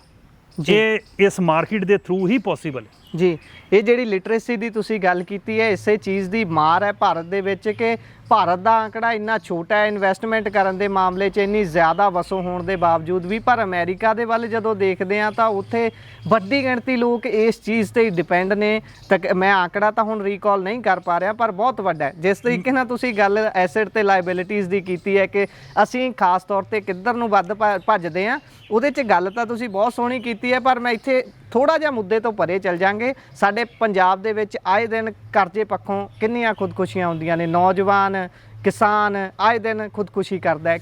ਕਿਉਂਕਿ 2.5 ਲੱਖ 3 ਲੱਖ ਰੁਪਏ ਦਾ ਕਰਜ਼ਾ ਹੁੰਦਾ ਹੈ, ਉਸ ਨੂੰ ਮੈਨੇਜ ਨਹੀਂ ਕਰਨਾ ਆਉਂਦਾ। ਜੇ ਇਸੇ ਚੀਜ਼ ਦੀ ਉਸ ਨੂੰ ਮੈਨੇਜਮੈਂਟ ਆਉਂਦੀ ਹੋਵੇ, ਬੇਸ਼ੱਕ 2 ਖੇਤਾਂ ਵਾਲਾ ਕਿਸਾਨ ਹੈ 3 ਖੇਤਾਂ ਵਾਲਾ ਕਿਸਾਨ ਹੈ, ਉਹ ਇਸ ਤਰੀਕੇ ਦੀ ਕਹਿਣੋ ਜਾਨ ਗਵਾਉਣੋਂ ਬਚ ਸਕਦਾ ਹੈ। ਇਹ ਵੀ ਪੱਖ ਇੱਕ ਤੁਸੀਂ ਲੈ ਸਕਦੇ ਹੋ। ਜੇ ਇਹਦੇ 'ਚ ਤੁਸੀਂ ਕਮੈਂਟ ਐਡ ਕਰਨਾ ਚਾਹੋ ਤਾਂ ਠੀਕ ਹੈ। ਦੋਨੋਂ ਚੀਜ਼ਾਂ ਦੱਸਦਾ, ਮੈਂ ਡਾਟਾ ਵੀ ਤੁਹਾਡੇ ਨਾਲ ਸ਼ੇਅਰ ਕਰ ਦਿੰਦਾ। ਦੇਖੋ, ਅਸੀਂ ਅਮਰੀਕਾ ਤੇ ਇੰਡੀਆ ਦੀ ਆਪਾਂ ਕੰਪੈਰੀਜ਼ਨ ਨਹੀਂ ਕਰ ਸਕਦੇ ਕਿਉਂਕਿ ਇੱਥੇ ਸਾਡੇ ਗਰੀਬੀ ਬਹੁਤ ਹੈ, ਉੱਥੇ ਡਿਵੈਲਪ ਕੰਟਰੀ ਹੋ ਚੁੱਕਾ ਹੈ। ਠੀਕ ਹੈ ਜੀ। ਔਰ ਦੂਸਰਾ ਜਿਹੜੀ ਆ ਇਸ ਮਾਰਕੀਟ 'ਚ ਐਂਟਰੀ ਦੀ ਗੱਲ ਹੈ ਤਾਂ ਉਹਦਾ ਡਾਟਾ ਤੁਹਾਡੇ ਨਾਲ ਮੈਂ ਕੁਛ ਸ਼ੇਅਰ ਕਰਨਾ ਚਾਹੁੰਦਾ, ਜਿਹਦੇ ਨਾਲ ਦੇਖ ਕੇ ਤੁਹਾਨੂੰ ਵੀ ਇੱਕ ਖੁਸ਼ੀ ਵੀ ਹੋਏਗੀ, ਇੱਕ ਕੌਨਫੀਡੈਂਸ ਵੀ ਆਏਗਾ ਵੀ ਇੰਡੀਆ ਵੀ ਜਿਹੜਾ ਰਾਈਟ ਟਰੈਕ ਤੇ ਚੱਲਿਆ। 1995 ਵਿੱਚ ਡੀਮੈਟ ਅਕਾਊਂਟ ਖੁੱਲ੍ਹਣੇ ਸ਼ੁਰੂ ਹੋਏ ਸੀ। ਪਹਿਲਾਂ ਤਾਂ ਫਿਜ਼ੀਕਲ ਸ਼ੇਅਰ ਹੁੰਦੇ ਸੀ। 1995 ਤੋਂ ਲੈ ਕੇ 2019 ਕੋਵਿਡ ਤੋਂ ਪਹਿਲਾਂ ਤੱਕ ਜੀ ਕਿੰਨੇ ਸਾਲ ਬਣ ਗਏ? ਲਗਭਗ 24 ਸਾਲ ਜੀ। 24 ਸਾਲਾਂ ਦੇ ਵਿੱਚ ਟੋਟਲ ਇੰਡੀਆ 'ਚ ਕਿੰਨੇ ਅਕਾਊਂਟ ਖੁੱਲੇ? 4 ਕਰੋੜ। 24 ਸਾਲਾਂ 'ਚ 4 ਕਰੋੜ ਖੁੱਲੇ। ਠੀਕ ਹੈ ਜੀ। 20 ਕੋਵਿਡ ਆਇਆ ਜੀ ਤੇ ਹੁਣ ਸਾਲ ਚੱਲਦਾ ਪਿਆ 2024। ਅਜੇ 24 ਪੂਰਾ ਕੰਪਲੀਟ ਨਹੀਂ ਹੋਇਆ। ਹੁਣ ਇਸ ਵੇਲੇ ਗਿਣਤੀ ਕਿੰਨੀ ਹੈ? 16 ਕਰੋੜ। 12 ਕਰੋੜ ਲੋਕ ਆ ਪਿਛਲੇ 4 ਸਾਲਾਂ 'ਚ ਜੁੜੇ ਆ। 18 ਲੱਖ ਨਵੇਂ ਅਕਾਊਂਟ ਜਿਹੜੇ ਇਸ ਮਾਰਕੀਟ 'ਚ ਲੋਕ 18 ਲੱਖ ਹਰ ਮਹੀਨੇ ਨਵੇਂ ਐਡ ਹੋ ਰਹੇ। ਇਹਦਾ ਫਿਰ ਕਾਰਨ ਕੀ ਹੈ? ਜਿਹੜਾ ਤੁਸੀਂ ਅੰਕੜਾ ਸਾਂਝਾ ਕੀਤਾ ਹੈਰਾਨੀਜਨਕ ਹੈ, ਪਰ ਅਚਾਨਕ ਪਿਛਲੇ 24 ਸਾਲਾਂ ਨੂੰ ਦੇਖੋ, ਹੁਣ ਦੇ 4 ਸਾਲਾਂ ਨੂੰ ਦੇਖੋ, ਇਹ ਅਚਾਨਕ ਦਾ ਜਿਹੜਾ ਵਾਧਾ ਹੋਇਆ, ਇੰਜੈਕਟ ਹੋਇਆ ਕਹਿ ਲਓ ਵੀ ਅਚਾਨਕ ਦੇ ਨਾਲ ਲੋਕਾਂ ਦੇ ਮਾਈਂਡ ਦੇ ਵਿੱਚ ਇਹ ਆਈਡੀਆ ਕਿ ਇੱਧਰ ਨੂੰ ਵੀ ਜਾਣਾ ਚਾਹੀਦਾ। ਇਸ ਦੇ ਪਿੱਛੇ ਦਾ ਵੱਡਾ ਕਾਰਨ ਕੀ ਹੈ? ਵੱਡਾ ਕਾਰਨ ਅਵੇਅਰਨੈਸ, ਲਿਟਰੇਸੀ। ਹੁਣ ਲੋਕਾਂ ਨੂੰ ਸਮਝ ਆਣੀ ਸ਼ੁਰੂ ਹੋ ਗਈ ਹੈ ਬਈ ਪਿਛਲੇ 40 ਸਾਲ ਦਾ, ਜਦੋਂ ਮੈਂ ਤੁਹਾਡੇ ਨਾਲ ਡਾਟਾ ਪਹਿਲਾਂ ਸ਼ੇਅਰ ਕੀਤਾ ਵੀ 40-45 ਸਾਲ 'ਚ ਸਟਾਕ ਮਾਰਕੀਟ ਨੇ 15% ਦੀ ਰਿਟਰਨ ਦਿੱਤੀ ਆ ਤੇ ਬੈਂਕ ਦੀ ਐਫਡੀ ਨੇ 8% ਦੀ 7% ਦੀ ਰਿਟਰਨ ਦਿੱਤੀ। ਅੱਧੋ ਅੱਧ ਦਾ ਫਰਕ ਆ। ਜੇ ਤੁਸੀਂ ਲੌਂਗ ਟਰਮ 'ਚ ਗਿਣ ਕੇ ਚੱਲੋਗੇ ਤਾਂ ਸਟਾਕ ਮਾਰਕੀਟ ਨੇ ਤੁਹਾਨੂੰ ਵਧੀਆ ਰਿਟਰਨ ਦੇਣੀ ਹੀ ਦੇਣੀ। ਲੋਕਾਂ ਨੂੰ ਇੰਨੀ ਸਮਝ ਆ ਗਈ ਹੈ। ਤਾਂ ਹੁਣ ਤੁਸੀਂ ਦੇਖ ਲਓ ਵੀ ਹਰ ਮਹੀਨੇ ਜਿਹੜਾ ਲੋਕੀ ਇਸ ਮਾਰਕੀਟ 'ਚ 1000 ਦੀ ਮੈਂ ਗੱਲ ਕੀਤੀ ਨਾ, 1000 ਰੁਪਏ ਦੇ ਕੇ ਵੀ ਸ਼ੁਰੂਆਤ ਕਰ ਸਕਦੇ। ਹਰ ਮਹੀਨੇ ਕਿੰਨਾ ਪੈਸਾ ਇਕੱਠਾ ਹੋ ਰਿਹਾ? Can you imagine? ਇਸ ਮਹੀਨੇ ਦੀ ਅੱਜ ਹੀ ਫਿਗਰ ਆਈ ਹੈ 23,500 ਕਰੋੜ ਰੁਪਈਆ ਇੱਕ ਮਹੀਨੇ ਦਾ ਇਕੱਠਾ ਹੋਇਆ ਸਟਾਕ ਮਾਰਕੀਟ ਦੇ ਵਿੱਚ ਲੋਕਾਂ ਨੇ ਇਨਵੈਸਟ ਕੀਤਾ। ਔਰ ਕੁਛ ਤਾਂ ਰੀਜ਼ਨ ਹੈਗਾ ਵੀ ਕੋਵਿਡ ਤੋਂ ਬਾਅਦ ਜਿਹੜੇ ਨਵੇਂ ਅਕਾਊਂਟ ਖੁੱਲ੍ਹੇ ਆ, ਉਸ ਤੋਂ ਬਾਅਦ ਬਾਜ਼ਾਰ ਲਗਾਤਾਰ ਸਟਾਕ ਮਾਰਕੀਟ 'ਤੇ ਤੇਜ਼ੀ 'ਚ ਜਾ ਰਹੀ ਹੈ। ਜੀ ਆਲਮੋਸਟ ਜਿਨ੍ਹਾਂ ਨੇ ਕੋਵਿਡ ਦੇ ਕ੍ਰੈਸ਼ ਜਦੋਂ ਮਾਰਕੀਟ ਜਦੋਂ ਲੱਗਦਾ ਸੀ ਦੁਨੀਆ ਖਤਮ ਹੋ ਚੱਲੀ ਹੈ, ਜਿਨ੍ਹਾਂ ਨੇ ਉਸ ਵੇਲੇ ਹੌਸਲਾ ਕਰਕੇ ਸ਼ੇਅਰ ਲਏ ਹੋਏ ਆ, ਉਹਨਾਂ ਦੇ ਤਕਰੀਬਨ ਜਿਨ੍ਹਾਂ ਨੇ ਸ਼ੇਅਰ ਲਏ ਆਲਮੋਸਟ ਡਬਲ ਤੋਂ ਉੱਪਰ ਹੋ ਗਏ ਹੋਏ। ਔਰ ਜਿਨ੍ਹਾਂ ਨੇ ਮਿਊਚੁਅਲ ਫੰਡ 'ਚ ਵੀ ਪੈਸੇ ਲਾਏ ਸੀਗੇ ਤਾਂ ਕੋਈ ਸ਼ਾਇਦ ਹੀ ਕੋਈ ਮਿਊਚੁਅਲ ਫੰਡ ਹੋਏਗਾ ਜਿਹਦੀ ਰਿਟਰਨ 30% ਤੋਂ ਥੱਲੇ ਹੋਏਗੀ। ਸਾਰਿਆਂ ਦੀ ਰਿਟਰਨ 30 ਤੋਂ ਉੱਪਰ ਆਈ ਹੋਈ ਹੈ। ਜੀ ਮੈਂ 15% ਫੇਰ ਵੀ ਕਹਿਣਾ ਵੀ ਜਿਹਨੇ ਵੀ ਇਸ ਮਾਰਕੀਟ 'ਚ ਐਂਟਰ ਕਰਨਾ, ਬੈਂਕ 'ਚ ਐਫਡੀ ਅੱਜ ਕੱਲ੍ਹ ਲੋਕੀ ਨਹੀਂ ਕਰਾਉਂਦੇ। ਜਿਨ੍ਹਾਂ ਨੂੰ ਥੋੜ੍ਹੀ ਬਹੁਤੀ ਵੀ ਸਮਝ ਆ ਜਾਂਦੀ ਨਾ, ਬੈਂਕ 'ਚ ਵੀ ਤੁਸੀਂ ਐਫਡੀ ਕਿਹੜਾ ਤੁਸੀਂ 4 ਦਿਨ ਦੀ ਜਾਂ 5 ਦਿਨ ਦੀ ਜਾਂ ਹਫ਼ਤੇ ਦੀ ਕਰਾਉਂਦੇ ਆ, ਉੱਥੇ ਵੀ ਤੁਸੀਂ 2 ਸਾਲ 3 ਸਾਲ 5 ਸਾਲ ਦੀ ਕਰਾਉਂਦੇ ਨਾ, ਤੇ ਤੁਸੀਂ ਸਟਾਕ ਮਾਰਕੀਟ 'ਚ 5 ਸਾਲ ਦਾ ਵਿਊ ਪੁਆਇੰਟ ਕਿਉਂ ਨਹੀਂ ਲੈ ਸਕਦੇ? ਉਹੀ ਫਿਰ ਇੱਥੇ ਗੱਲ ਆ ਗਈ ਲਿਟਰੇਸੀ ਦੀ। ਲਿਟਰੇਸੀ 5 ਸਾਲ ਤੋਂ ਲੈ ਕੇ ਤੁਸੀਂ ਜੇ ਲੰਬਾ ਹੋਰਾਈਜ਼ਨ ਰੱਖੋਗੇ ਤਾਂ ਤੁਸੀਂ ਇਹ ਗਿਣ ਕੇ ਚੱਲੋ ਵੀ ਤੁਹਾਨੂੰ ਇਸ ਮਾਰਕੀਟ 'ਚੋਂ ਘਾਟਾ ਨਹੀਂ ਪੈ ਸਕਦਾ। ਜਿੱਦਾਂ ਤੁਸੀਂ ਬੋਲ ਰਹੇ ਹੋ, ਨਾਲ ਦੀ ਨਾਲ ਦਿਮਾਗ ਦੇ ਵਿੱਚ ਇੰਨੇ ਸਵਾਲ ਸਟਰਾਈਕ ਕਰ ਰਹੇ ਨੇ, ਐਂ ਵੱਜ ਰਹੇ ਨੇ ਕਿ ਮੈਨੂੰ ਵੀ ਪੁੱਛ ਕਿਉਂਕਿ ਇਹ ਫੀਲਡ ਇਹੋ ਜਿਹੀ ਹੈ। ਪਰ ਇੱਕ ਸਵਾਲ ਜਿਹੜਾ ਹਰ ਕਿਸੇ ਦੀ ਜ਼ਹਿਨੀਅਤ ਦੇ ਵਿੱਚ ਆਉਂਦਾ ਹੈ, ਹਰ ਕਿਸੇ ਦੇ ਨਾਲ ਜੁੜਿਆ ਹੋਇਆ ਵੀ ਹੈ ਕਿ ਜਦੋਂ ਮਾਰਕੀਟ ਡਿੱਗਦੀ ਹੈ, ਕਹਿੰਦੇ ਨੇ ਮਾਰਕੀਟ ਕ੍ਰੈਸ਼ ਹੋ ਗਈ, ਸਾਰੀਆਂ ਜਿਹੜੀਆਂ ਨੇਸ਼ਨਸ ਨੇ ਜਿਹੜੀਆਂ ਆਪਣੇ ਆਪ ਨੂੰ ਵੱਡੀਆਂ ਮੰਨਦੀਆਂ ਨੇ, ਜਦੋਂ ਉੱਥੇ ਮਾਰਕੀਟ ਕ੍ਰੈਸ਼ ਹੁੰਦੀ ਹੈ ਪੂਰੀ ਦੁਨੀਆ ਨੂੰ ਪ੍ਰਭਾਵਿਤ ਕਰਦੀਆਂ ਨੇ। ਬੀਤੇ ਦਿਨੀ ਅਮਰੀਕਾ ਦੇ ਵੱਲੋਂ ਨੌਕਰੀਆਂ ਦਾ ਅੰਕੜਾ ਜ਼ਾਹਰ ਕੀਤਾ ਗਿਆ, ਉਸ ਤੋਂ ਬਾਅਦ ਸ਼ੇਅਰ ਮਾਰਕੀਟ ਹੇਠਾਂ ਡਿੱਗੀ। ਕਹਿ ਲਓ ਵੀ ਇੱਕ ਤਰੀਕੇ ਦਾ ਉਹਨੂੰ ਵਰਲਡ ਕ੍ਰਾਈਸਿਸ ਇਕੋਨਮੀ ਦਾ ਮੰਨ ਦਿੱਤਾ ਗਿਆ ਹੈ ਨਾ। ਫਿਰ ਜਾਪਾਨ ਦਾ ਦੇਖਦੇ ਹਾਂ, ਇਹ ਸਾਰਾ ਕੁਝ ਆਪਸ 'ਚ ਜੁੜ ਗਿਆ। ਪਰ ਇੱਕ ਧਰਾਤਲ ਤੇ ਬੈਠਾ ਹੋਇਆ ਵਿਅਕਤੀ ਜਿਹਦਾ ਕੋਈ ਕਸੂਰ ਨਹੀਂ ਹੈ, ਕਿਉਂਕਿ ਉਹਨੇ ਤਾਂ ਸ਼ੇਅਰ ਮਾਰਕੀਟ ਖਰੀਦੀ ਹੀ ਨਹੀਂ, ਸ਼ੇਅਰ ਮਾਰਕੀਟ 'ਚ ਉਹ ਹੈ ਹੀ ਨਹੀਂ। ਬਾਹਰ ਸੜਕ ਤੇ ਅੰਬ ਵੇਚਣ ਵਾਲਾ, ਰੇਹੜੀ ਲਾਉਣ ਵਾਲਾ ਜਿਹੜਾ ਵਿਅਕਤੀ ਹੈ, ਉਸ ਨੂੰ ਸ਼ੇਅਰ ਮਾਰਕੀਟ ਕਿਵੇਂ ਪ੍ਰਭਾਵਿਤ ਕਰਦੀ ਹੈ, ਕਿਉਂਕਿ ਉਹਨੇ ਤਾਂ ਸਟਾਕ ਖਰੀਦਿਆ ਨਹੀਂ। ਪਰ ਦੇਸ਼ ਤੇ ਗੱਲ ਆ ਜਾਂਦੀ ਹੈ ਕਿ ਦੇਸ਼ ਦੀ ਮਾਰਕੀਟ ਇਸ ਸਮੇਂ ਡਾਊਨ ਚੱਲ ਰਹੀ ਹੈ, ਤਾਂ ਪ੍ਰਭਾਵਿਤ ਸਾਰੇ ਹੋਣਗੇ। ਦੇਖੋ ਜੀ, ਤੁਸੀਂ ਆਹ ਗੱਲ ਬੜੀ ਵਧੀਆ ਕੀਤੀ ਆ। ਮੇਰਾ ਜ਼ਿੰਦਗੀ 'ਚ ਆਪਣੇ ਤਜਰਬਾ ਹੈ, 30-35 ਸਾਲ ਤਾਂ ਮੈਨੂੰ ਇਸ ਮਾਰਕੀਟ 'ਚ ਹੋ ਗਿਆ। ਇਸ ਤੋਂ ਪਹਿਲਾਂ ਵੀ ਬਹੁਤ ਸਾਰੇ ਤਜਰਬੇ ਰਹੇ ਆ ਲਾਈਫ ਦੇ। ਮੈਂ ਤਾਂ ਇਹ ਗੱਲ ਜਾਣਦਾ ਵੀ ਜਿਹੜੀ ਚੀਜ਼ ਆਪਣੇ ਹੱਥ ਵੱਸ ਨਹੀਂ ਹੈਗੀ, ਹਾਂਜੀ, ਯੂਕਰੇਨ ਰਸ਼ੀਆ ਦੀ ਲੜਾਈ ਨਾ ਲਵਾਣੀ ਸਾਡੇ ਹੱਥ ਵੱਸ ਆ ਤੇ ਨਾ ਬੰਦ ਕਰਵਾਣੀ। ਅਮਰੀਕਾ 'ਚ ਕੋਈ ਕ੍ਰਾਈਸਿਸ ਆ ਗਿਆ, ਉੱਥੇ ਨੌਕਰੀਆਂ ਨਹੀਂ ਮਿਲ ਰਹੀਆਂ, ਕੈਨੇਡਾ 'ਚ ਨੌਕਰੀਆਂ ਨਹੀਂ ਮਿਲ ਰਹੀਆਂ, ਜਾਂ ਜਾਪਾਨ ਨੇ ਰੇਟ ਆਫ ਇੰਟਰਸਟ ਘਟਾ ਦਿੱਤਾ, ਜਾਂ ਪੋਖਰਨ ਇੰਡੀਆ ਦੇ ਅਟੈਕ ਹੋ ਗਿਆ, ਜਾਂ ਕਾਰਗਿਲ ਲੜਾਈ ਹੋ ਗਈ, ਇਹ ਸਾਡੇ ਕੰਟਰੋਲ 'ਚ ਨਹੀਂ ਹੈਗੀ। ਜ਼ਿੰਦਗੀ 'ਚ ਕਦੀ ਉੱਥੇ ਫੋਕਸ ਕਰਨਾ ਹੀ ਨਹੀਂ ਜੀ। ਇਹ ਪਹਿਲਾਂ ਵੀ ਇਤਿਹਾਸ ਜਦੋਂ ਦੀ ਮਾਨਵਤਾ ਬਣੀ ਹੈ, ਪਹਿਲਾਂ ਵੀ ਕ੍ਰਾਈਸਿਸ ਆਉਂਦੇ ਰਹੇ ਆ, ਔਰ ਇਹ ਆਉਣ ਵਾਲੇ ਟਾਈਮ 'ਚ 100 ਸਾਲ ਬਾਅਦ ਵੀ ਆਉਂਦੇ ਰਹਿਣੇ ਜੀ ਜੀ। ਇਹ ਜਿਹੜੇ ਕਾਟੋ, ਇਹਨੂੰ ਮੈਂ ਕਹਿੰਦਾ ਕਾਟੋ ਕਲੇਸ਼ ਜੀ, ਚਾਹੇ ਆਪਾਂ ਲੋਕਲ ਲੈਵਲ ਇੰਡੀਆ ਦੀ ਗੱਲ ਕਰੀਏ ਤੇ ਚਾਹੇ ਆਪਾਂ ਕਰੀਏ ਵਰਲਡ ਲੈਵਲ ਦੀ। ਜੇ ਲੋਕਲ ਲੈਵਲ ਦੀ ਗੱਲ ਕਰੀਏ, ਇੰਦਰਾ ਗਾਂਧੀ ਦਾ ਮਰਡਰ ਹੋਇਆ, ਰਾਜੀਵ ਗਾਂਧੀ ਦਾ ਮਰਡਰ ਹੋਇਆ ਜੀ। ਫਿਰ 2000 'ਚ ਜਦੋਂ ਪੋਖਰਨ ਟੈਸਟ ਕੀਤੇ ਆ, US ਨੇ, ਪੂਰੇ ਦੁਨੀਆ ਨੇ ਸੈਂਕਸ਼ਨ ਲਾਤੀਆਂ ਇੰਡੀਆ ਦੇ ਉੱਤੇ। ਇਹ ਇਸ ਤਰ੍ਹਾਂ ਦੇ ਕੋਈ ਨਾ ਕੋਈ ਰੰਡੀ ਰੋਣੇ ਪਏ ਹੀ ਰਹਿਣੇ ਇੱਥੇ। ਪਰ ਇਹ ਪ੍ਰਭਾਵਿਤ ਤਾਂ ਕਰਦੇ ਨੇ ਨਾ। ਐਗਜ਼ੈਕਟਲੀ, ਬਿਲਕੁਲ ਕਰਦੇ ਨੇ। ਇਹ ਪ੍ਰਭਾਵਿਤ ਕੋਵਿਡ ਨੇ ਵੀ ਕੀਤਾ, ਹਾਂਜੀ, ਹਰ ਚੀਜ਼ ਨੇ ਕੀਤਾ। ਲੇਕਿਨ ਇਹ ਜੇ ਮੈਂ ਗੱਲ ਕਰਦਾ, ਮੈਂ 5 ਸਾਲ ਕਿਉਂ ਕਰਨਾ ਇਸ ਮਾਰਕੀਟ 'ਚ, ਜਿਸ ਬੰਦੇ ਦਾ ਹੋਰਾਈਜ਼ਨ 5 ਸਾਲ ਤੋਂ ਛੋਟਾ ਆ, ਜਿਹੜਾ ਚਾਹੁੰਦਾ ਵੀ ਮੇਰੀ ਰਾਤੋਂ ਰਾਤ ਅਮੀਰ ਹੀ ਹੋ ਜਾ, ਉਹਨੂੰ ਇਸ ਮਾਰਕੀਟ ਵੱਲ ਮੂੰਹ ਨਹੀਂ ਕਰਨਾ ਚਾਹੀਦਾ ਜੀ। ਜਿਹਦੀ ਸੋਚ 5 ਸਾਲ ਤੋਂ 15-20 ਸਾਲ ਦੀ ਹੈਗੀ ਆ, ਉਹੀ ਇਸ ਮਾਰਕੀਟ 'ਚ ਐਂਟਰ ਕਰੇ। ਲੌਂਗ ਟਰਮ 'ਚ ਮਾਰਕੀਟ ਨੇ ਤੇਜ਼ੀ ਰਹਿਣੀ ਹੈ। ਲੰਬੀ ਰੇਸ ਦੇ ਘੋੜੇ ਹੀ ਸਫਲ ਹੁੰਦੇ ਨੇ। ਐਗਜ਼ੈਕਟਲੀ। ਤੁਸੀਂ ਉਸ ਚੀਜ਼ ਤੇ ਫੋਕਸ ਕਰਨਾ ਜਿਹੜੀ ਚੀਜ਼ ਤੁਹਾਡੇ ਕੰਟਰੋਲ 'ਚ ਆ। ਤੁਹਾਡੇ ਕੰਟਰੋਲ 'ਚ ਇਹ ਆ ਵੀ ਕੰਮ ਕਰਨਾ, ਕੰਮ ਧੰਦਾ ਕਰਕੇ ਜਿਹੜੀ ਕਮਾਈ ਹੁੰਦੀ ਹੈ ਉਹਦਾ ਕੁਝ ਹਿੱਸਾ ਇਸ ਮਾਰਕੀਟ 'ਚ ਰੈਗੂਲਰਲੀ, ਸਿਸਟਮੈਟਿਕਲੀ ਹਰ ਮਹੀਨੇ ਤੁਸੀਂ ਇਨਵੈਸਟ ਕਰਨਾ ਹੀ ਕਰਨਾ। ਮਾਰਕੀਟ ਉੱਪਰ ਜਾਏ, ਮਾਰਕੀਟ ਥੱਲੇ ਜਾਏ, ਕਾਰਗਿਲ ਹੋ ਜਾਏ, ਜੋ ਮਰਜ਼ੀ ਹੋ ਜਾਏ। ਸਰ, ਤੁਸੀਂ ਬਹੁਤ ਚੰਗੇ ਤਰੀਕੇ ਨਾਲ ਇਹ ਸਾਰੀਆਂ ਚੀਜ਼ਾਂ ਤਾਂ ਦੱਸੀਆਂ ਨੇ, ਪਰ ਸਵਾਲ ਮੇਰਾ ਫਿਰ ਵੀ ਉੱਥੇ ਹੀ ਹੈ ਕਿ ਠੀਕ ਹੈ, ਇਹ ਸਾਰੀਆਂ ਚੀਜ਼ਾਂ ਤੇ ਵਿਅਕਤੀ ਧਿਆਨ ਨਹੀਂ ਦਿੰਦਾ, ਪਰ ਜਿਸ ਵਿਅਕਤੀ ਨੇ ਹਰ ਮਹੀਨੇ ਆਪਣੀ ਜਮ੍ਹਾਂ ਪੂੰਜੀ, ਜਿਹਦੀ ਵਿਅਕਤੀ ਦੀ ਤਨਖਾਹ ਹੀ 30,000 ਹੈ, ਉਸ ਦੇ ਵਿੱਚੋਂ ਮੰਨ ਲਓ ਉਹ 10,000 ਰੁਪਈਆ ਹਰ ਮਹੀਨੇ ਇੱਧਰ ਪਾ ਰਿਹਾ ਹੈ, ਤਕਰੀਬਨ 45-40% ਉਹ ਇੱਧਰ ਪਾ ਰਿਹਾ ਹੈ ਆਪਣੀ ਇਨਕਮ ਦਾ ਹਿੱਸਾ, ਤੇ ਉਹ ਵਿਅਕਤੀ ਤਾਂ ਸੋਚੂਗਾ ਨਾ ਭਾਈ, ਜੇ ਇਹ ਚੀਜ਼ਾਂ ਮੇਰੇ ਤੇ ਪ੍ਰਭਾਵ ਤਾਂ ਨਹੀਂ ਪਾਉਂਦੀਆਂ ਸਿੱਧੇ ਤੌਰ ਤੇ, ਪਰ ਮੇਰਾ ਪੈਸਾ ਜਾ ਰਿਹਾ, ਜਦੋਂ ਇਹ ਚੀਜ਼ਾਂ ਹਿੱਲਦੀਆਂ ਨੇ, ਸਟਾਕ ਮਾਰਕੀਟ ਵੀ ਹਿੱਲਦੀ ਹੈ, ਤਾਂ ਫਿਰ ਤਾਂ ਉਹ ਸੋਚੂਗਾ ਨਾ। ਦੇਖੋ, ਮੈਂ ਉਹਦੇ ਦੇਖੋ, ਇਹ ਹਮੇਸ਼ਾ ਹੀ ਇੱਕ ਪਰਮਾਨੈਂਟ ਫੇਜ਼ ਨਹੀਂ ਰਹਿੰਦਾ। ਠੀਕ ਹੈ ਜੀ। ਜਦੋਂ ਕੋਵਿਡ ਆਇਆ ਤਾਂ ਪਹਿਲਾਂ ਤਾਂ ਲੱਗਦਾ ਸੀ ਨਾ ਦੁਨੀਆ ਖਤਮ ਹੋ ਗਈ, ਅੱਜ ਕਿੱਥੇ ਗਿਆ? ਇਹ ਇਸ ਤਰ੍ਹਾਂ ਦੇ ਇਵੈਂਟ ਜਿਹੜੇ ਆ ਨਾ, ਉਹ ਮਾਰਕੀਟ ਨੂੰ ਸ਼ਾਰਟ ਟਰਮ 'ਚ ਤਾਂ ਪ੍ਰਭਾਵਿਤ ਕਰਦੇ ਆ, ਅਪ ਡਾਊਨ ਚੱਲਦੇ ਆ। ਜਿੰਨੇ ਮਰਜ਼ੀ ਲੈ ਲਓ ਤੁਸੀਂ ਨਾ, ਕੇਤਨ ਪਾਰਕ ਸਕੈਮ ਹੋਇਆ, ਹਰਸ਼ਦ ਮਹਿਤਾ ਸਕੈਮ 92 'ਚ ਹੋਇਆ, 2008 'ਚ ਲੇਮਨ ਬ੍ਰਦਰ ਦੇ ਬੈਂਕ ਕੋਲੈਪਸ ਕੀਤੇ, ਦੁਨੀਆ ਦੀਆਂ ਸਾਰੀਆਂ ਮਾਰਕੀਟਾਂ ਕਰੈਸ਼ ਕਰ ਗਈਆਂ। ਇਹ ਇਸ ਤਰ੍ਹਾਂ ਦੇ ਇਵੈਂਟ ਤਾਂ ਆਉਂਦੇ ਹੀ ਰਹਿਣੇ ਆ। ਉਹ ਤੁਹਾਡੀ ਜਿਹੜੀਆਂ ਇਨਵੈਸਟਮੈਂਟ ਕੀਤੀਆਂ ਸਟਾਕ ਮਾਰਕੀਟ, ਉਹਨੂੰ ਪ੍ਰਭਾਵਿਤ ਤਾਂ ਕਰੂਗੇ, ਉਹ 'ਚ ਕੋਈ ਦੋ ਰਾਏ ਨਹੀਂ ਹੈਗੀ। ਲੇਕਿਨ ਤੁਸੀਂ ਜਦੋਂ ਹਰ ਮਹੀਨੇ ਰਿਲੀਜੀਅਸਲੀ ਇਸ ਮਾਰਕੀਟ 'ਚ ਇਨਵੈਸਟ ਕਰੀ ਜਾ ਰਹੇ ਆ, ਉਹਦੇ 'ਚ ਤੁਹਾਡੀ ਸਾਰੀ ਤਰ੍ਹਾਂ ਦੀ ਹਰ ਤਰ੍ਹਾਂ ਦੀ ਐਵਰੇਜ ਬਣਦੀ ਜਾਂਦੀ ਆ। ਮਾਰਕੀਟ ਘਟਿਆ, ਤੁਸੀਂ ਉਸ ਤੋਂ ਵੀ ਪੈਸੇ ਲਾ ਰਹੇ ਆ ਨਾ, ਉਸ ਤੋਂ ਵੀ ਲਾਣੇ ਆ, ਰੁਕਣਾ ਨਹੀਂ ਹੈ, ਲਾਈ ਜਾਣੇ ਆ। ਤੁਸੀਂ ਅਲਟੀਮੇਟਲੀ 5-7 ਸਾਲ ਬਾਅਦ ਦੇਖੋਗੇ ਸਭ ਕ੍ਰਾਈਸਿਸ ਕਰੂਸਿਸ ਸਭ ਖਤਮ ਹੋ ਜਾਣੇ, ਉਹ ਪਿੱਛੇ ਰਹਿ ਜਾਣਗੇ। ਅਲਟੀਮੇਟਲੀ ਜਿਹੜੀ ਤੁਹਾਡੀ ਪੈਸੇ ਦੀ ਇਕੁਇਟੀ ਦੀ ਗਰੋਥ ਆ, ਉਹਨੇ ਮਲਟੀਪਲਾਈ ਹੋਣਾ, ਬਾਅਦ 'ਚ ਸ਼ੁਰੂ ਹੋਣਾ। ਇਸ ਕਰਕੇ ਇਹਨਾਂ ਚੀਜ਼ਾਂ ਤੇ ਫੋਕਸ ਨਹੀਂ ਕਰਨਾ, ਆਪਣਾ ਫੋਕਸ ਇਹੀ ਰੱਖਣਾ, ਮਾਰਕੀਟ ਦੁਨੀਆ 'ਚ ਜੋ ਮਰਜ਼ੀ ਹੁੰਦਾ ਰਹੇ ਜੀ, ਇੱਥੇ ਇੰਡੀਆ 'ਚ ਵੀ ਜੋ ਮਰਜ਼ੀ ਹੁੰਦਾ ਰਹੇ ਜੀ। ਕੱਲ ਨੂੰ ਕੋਈ ਵੀ ਕਿਸੇ ਲੀਡਰ ਨੂੰ ਕੋਈ ਗੋਲੀ ਮਾਰ ਦੇਵੇ, ਕੋਈ ਪਾਕਿਸਤਾਨ ਨਾਲ ਲੜਾਈ ਲਾ ਕੇ ਬਹਿ ਜਾਏ, ਬੰਗਲਾਦੇਸ਼ ਕ੍ਰਾਈਸਿਸ ਹੋ ਗਿਆ, ਇਦਾਂ ਦੇ ਪੰਗੇ ਪੈਂਦੇ ਹੀ ਰਹਿਣੇ ਆ ਜੀ। ਤੁਸੀਂ ਉਹਨਾਂ ਤੇ ਫੋਕਸ ਨਹੀਂ ਕਰਨਾ, ਫੋਕਸ ਇਹੀ ਕਰਨਾ, ਆਪਣੀ ਅਰਨਿੰਗ ਕਰਨੀ ਤੇ ਪੈਸੇ ਲਾਈ ਜਾਣੇ, ਬਸ। ਫਿਰ ਚਲੋ ਇਹ ਤਾਂ ਹੋ ਗਿਆ, ਤੁਸੀਂ ਜੇ ਗੱਲ ਸਮਝਾਈ ਹੈ, ਪਰ ਦੂਜੇ ਪੱਖ ਤੋਂ ਜੇ ਮੈਂ ਇਹੀ ਸਵਾਲ ਪੁੱਛ ਲਿਆ, ਇਹਦਾ ਜਿਹੜਾ ਸ਼ਾਰਟ 'ਚ ਆਪਾਂ ਆਨਸਰ ਰੱਖ ਲਾਂਗੇ ਕਿ ਜੇ ਇਹ ਚੀਜ਼ਾਂ ਹੋ ਰਹੀਆਂ, ਮੰਨ ਲਓ ਕਿਤੇ ਕ੍ਰਾਈਸਿਸ ਹੋ ਰਿਹਾ, ਜੇ ਤੁਸੀਂ ਉਸ ਚੀਜ਼ ਨੂੰ ਸਮਝਾ ਸਕਦੇ ਹੋ ਵੈਸੇ ਚੰਗੀ ਤਰ੍ਹਾਂ, ਕਿ ਮੰਨ ਲਓ ਬੰਗਲਾਦੇਸ਼ 'ਚ ਕ੍ਰਾਈਸਿਸ ਹੋ ਰਿਹਾ, ਕੋਈ ਜਿਹੜਾ ਸਟਾਕ ਹੈ ਉਹ ਹੇਠਾਂ ਡਿੱਗ ਰਿਹਾ, ਤੁਸੀਂ ਸੁਜੈਸਟ ਕਰਦੇ ਹੋਵੋਗੇ ਕਿ ਭਾਈ ਇਹਦੇ 'ਚ ਪਾ ਦੇ, ਇਹ ਬਹੁਤ ਥੱਲੇ ਆ ਰਿਹਾ, ਇਹ ਜਾਊਗਾ ਤੇਜ਼ੀ ਨਾਲ ਉੱਪਰ। ਇਹੋ ਜਿਹੀਆਂ ਚੀਜ਼ਾਂ ਵੀ ਹੁੰਦੀਆਂ ਨੇ, ਜਦੋਂ ਕਿਤੇ ਕ੍ਰਾਈਸਿਸ ਆ ਰਿਹਾ ਜਾਂ ਕੁਝ ਹੋ ਰਿਹਾ, ਉਸ ਸਮੇਂ ਮੌਕੇ ਦਾ ਫਾਇਦਾ ਚੱਕ ਕੇ ਪੈਸੇ ਇਨਵੈਸਟ ਕੀਤੇ ਜਾਂਦੇ ਨੇ ਕਿ ਬਾਅਦ ਦੇ ਵਿੱਚ ਇਹਨੇ ਚੜ੍ਹਨਾ। ਇਹ ਬੜਾ ਤੁਸੀਂ ਟੈਕਨੀਕਲੀ ਤੇ ਵਧੀਆ ਸਵਾਲ ਕੀਤਾ, ਕਿਉਂਕਿ ਕੋਈ ਵੀ ਈਵੈਂਟ ਜਿਹੜਾ ਹੁੰਦਾ ਉਹਦਾ ਇੰਪੈਕਟ ਪੈਂਦਾ। ਹੁਣ ਬੰਗਲਾਦੇਸ਼ ਦੀ ਮਾਰਕੀਟ ਜੋ ਕ੍ਰਾਈਸਿਸ ਉੱਤੇ ਹੋ ਗਿਆ, ਹੁਣ ਬੰਗਲਾਦੇਸ਼ ਦੇ ਨਾਲ ਜਿਸ ਵੀ ਬੰਦੇ ਦਾ, ਕੰਪਨੀ ਦਾ, ਉਹਦੇ ਨਾਲ ਰਿਲੇਸ਼ਨ ਹੈਗਾ ਜੀ ਜੀ। ਹੁਣ ਉੱਥੇ ਬੇਸਿਕਲੀ ਕੀ ਹੈ, ਕਾਟਨ ਐਕਸਪੋਰਟ ਹੈ ਜੀ, ਕਾਟਨ ਗਾਰਮੈਂਟਸ ਜਿਹੜੇ ਆ, ਕਾਟਨ ਦਾ ਸਭ ਤੋਂ ਵੱਡਾ ਆਪਸ 'ਚ ਟ੍ਰੇਡ ਹੈਗਾ ਪੂਰੀ ਦੁਨੀਆ 'ਚ। 80 ਉਹਨਾਂ ਦਾ ਬੰਗਲਾਦੇਸ਼ ਦਾ ਜਿਹੜਾ ਟ੍ਰੇਡ ਐਕਸਪੋਰਟ ਆ ਉਹਦਾ 80% ਹਿੱਸਾ ਕਾਟਨ ਟੈਕਸਟਾਈਲ ਹੈ। ਠੀਕ ਹੈ ਜੀ। ਹੁਣ ਜਦੋਂ ਉਹ ਕਾਟਨ ਟੈਕਸਟਾਈਲ ਦੀ ਜਿਹੜੀ ਉੱਥੇ ਫੈਕਟਰੀਆਂ ਬੰਦ ਹੋ ਗਈਆਂ ਜਾਂ ਉੱਥੇ ਅੜਿੱਕਾ ਆ ਗਿਆ, ਹਾਂਜੀ, ਤਾਂ ਉਹਦੇ ਨਾਲ ਜਿਹੜੀ ਇੰਡੀਆ 'ਚ ਕਾਟਨ ਟੈਕਸਟਾਈਲ ਦੀ ਇੰਡਸਟਰੀ ਆ, ਇੱਥੇ ਜਿਹੜੀਆਂ ਫੈਕਟਰੀਆਂ ਉਹਨਾਂ ਨੂੰ ਕਿੰਨਾ ਬੈਨੀਫਿਟ ਇਹਦਾ ਹੋਊਗਾ, ਕਿਉਂਕਿ ਉੱਥੋਂ ਸਪਲਾਈ ਨਹੀਂ ਆਣੀ। ਜਦੋਂ ਅਮਰੀਕਾ ਨੂੰ ਮਾਲ ਚਾਹੀਦਾ ਉਹ ਕਿੱਥੋਂ ਲਊਗੇ? ਉਹ ਇੰਡੀਆ ਕੋਲ ਲਊਗੇ।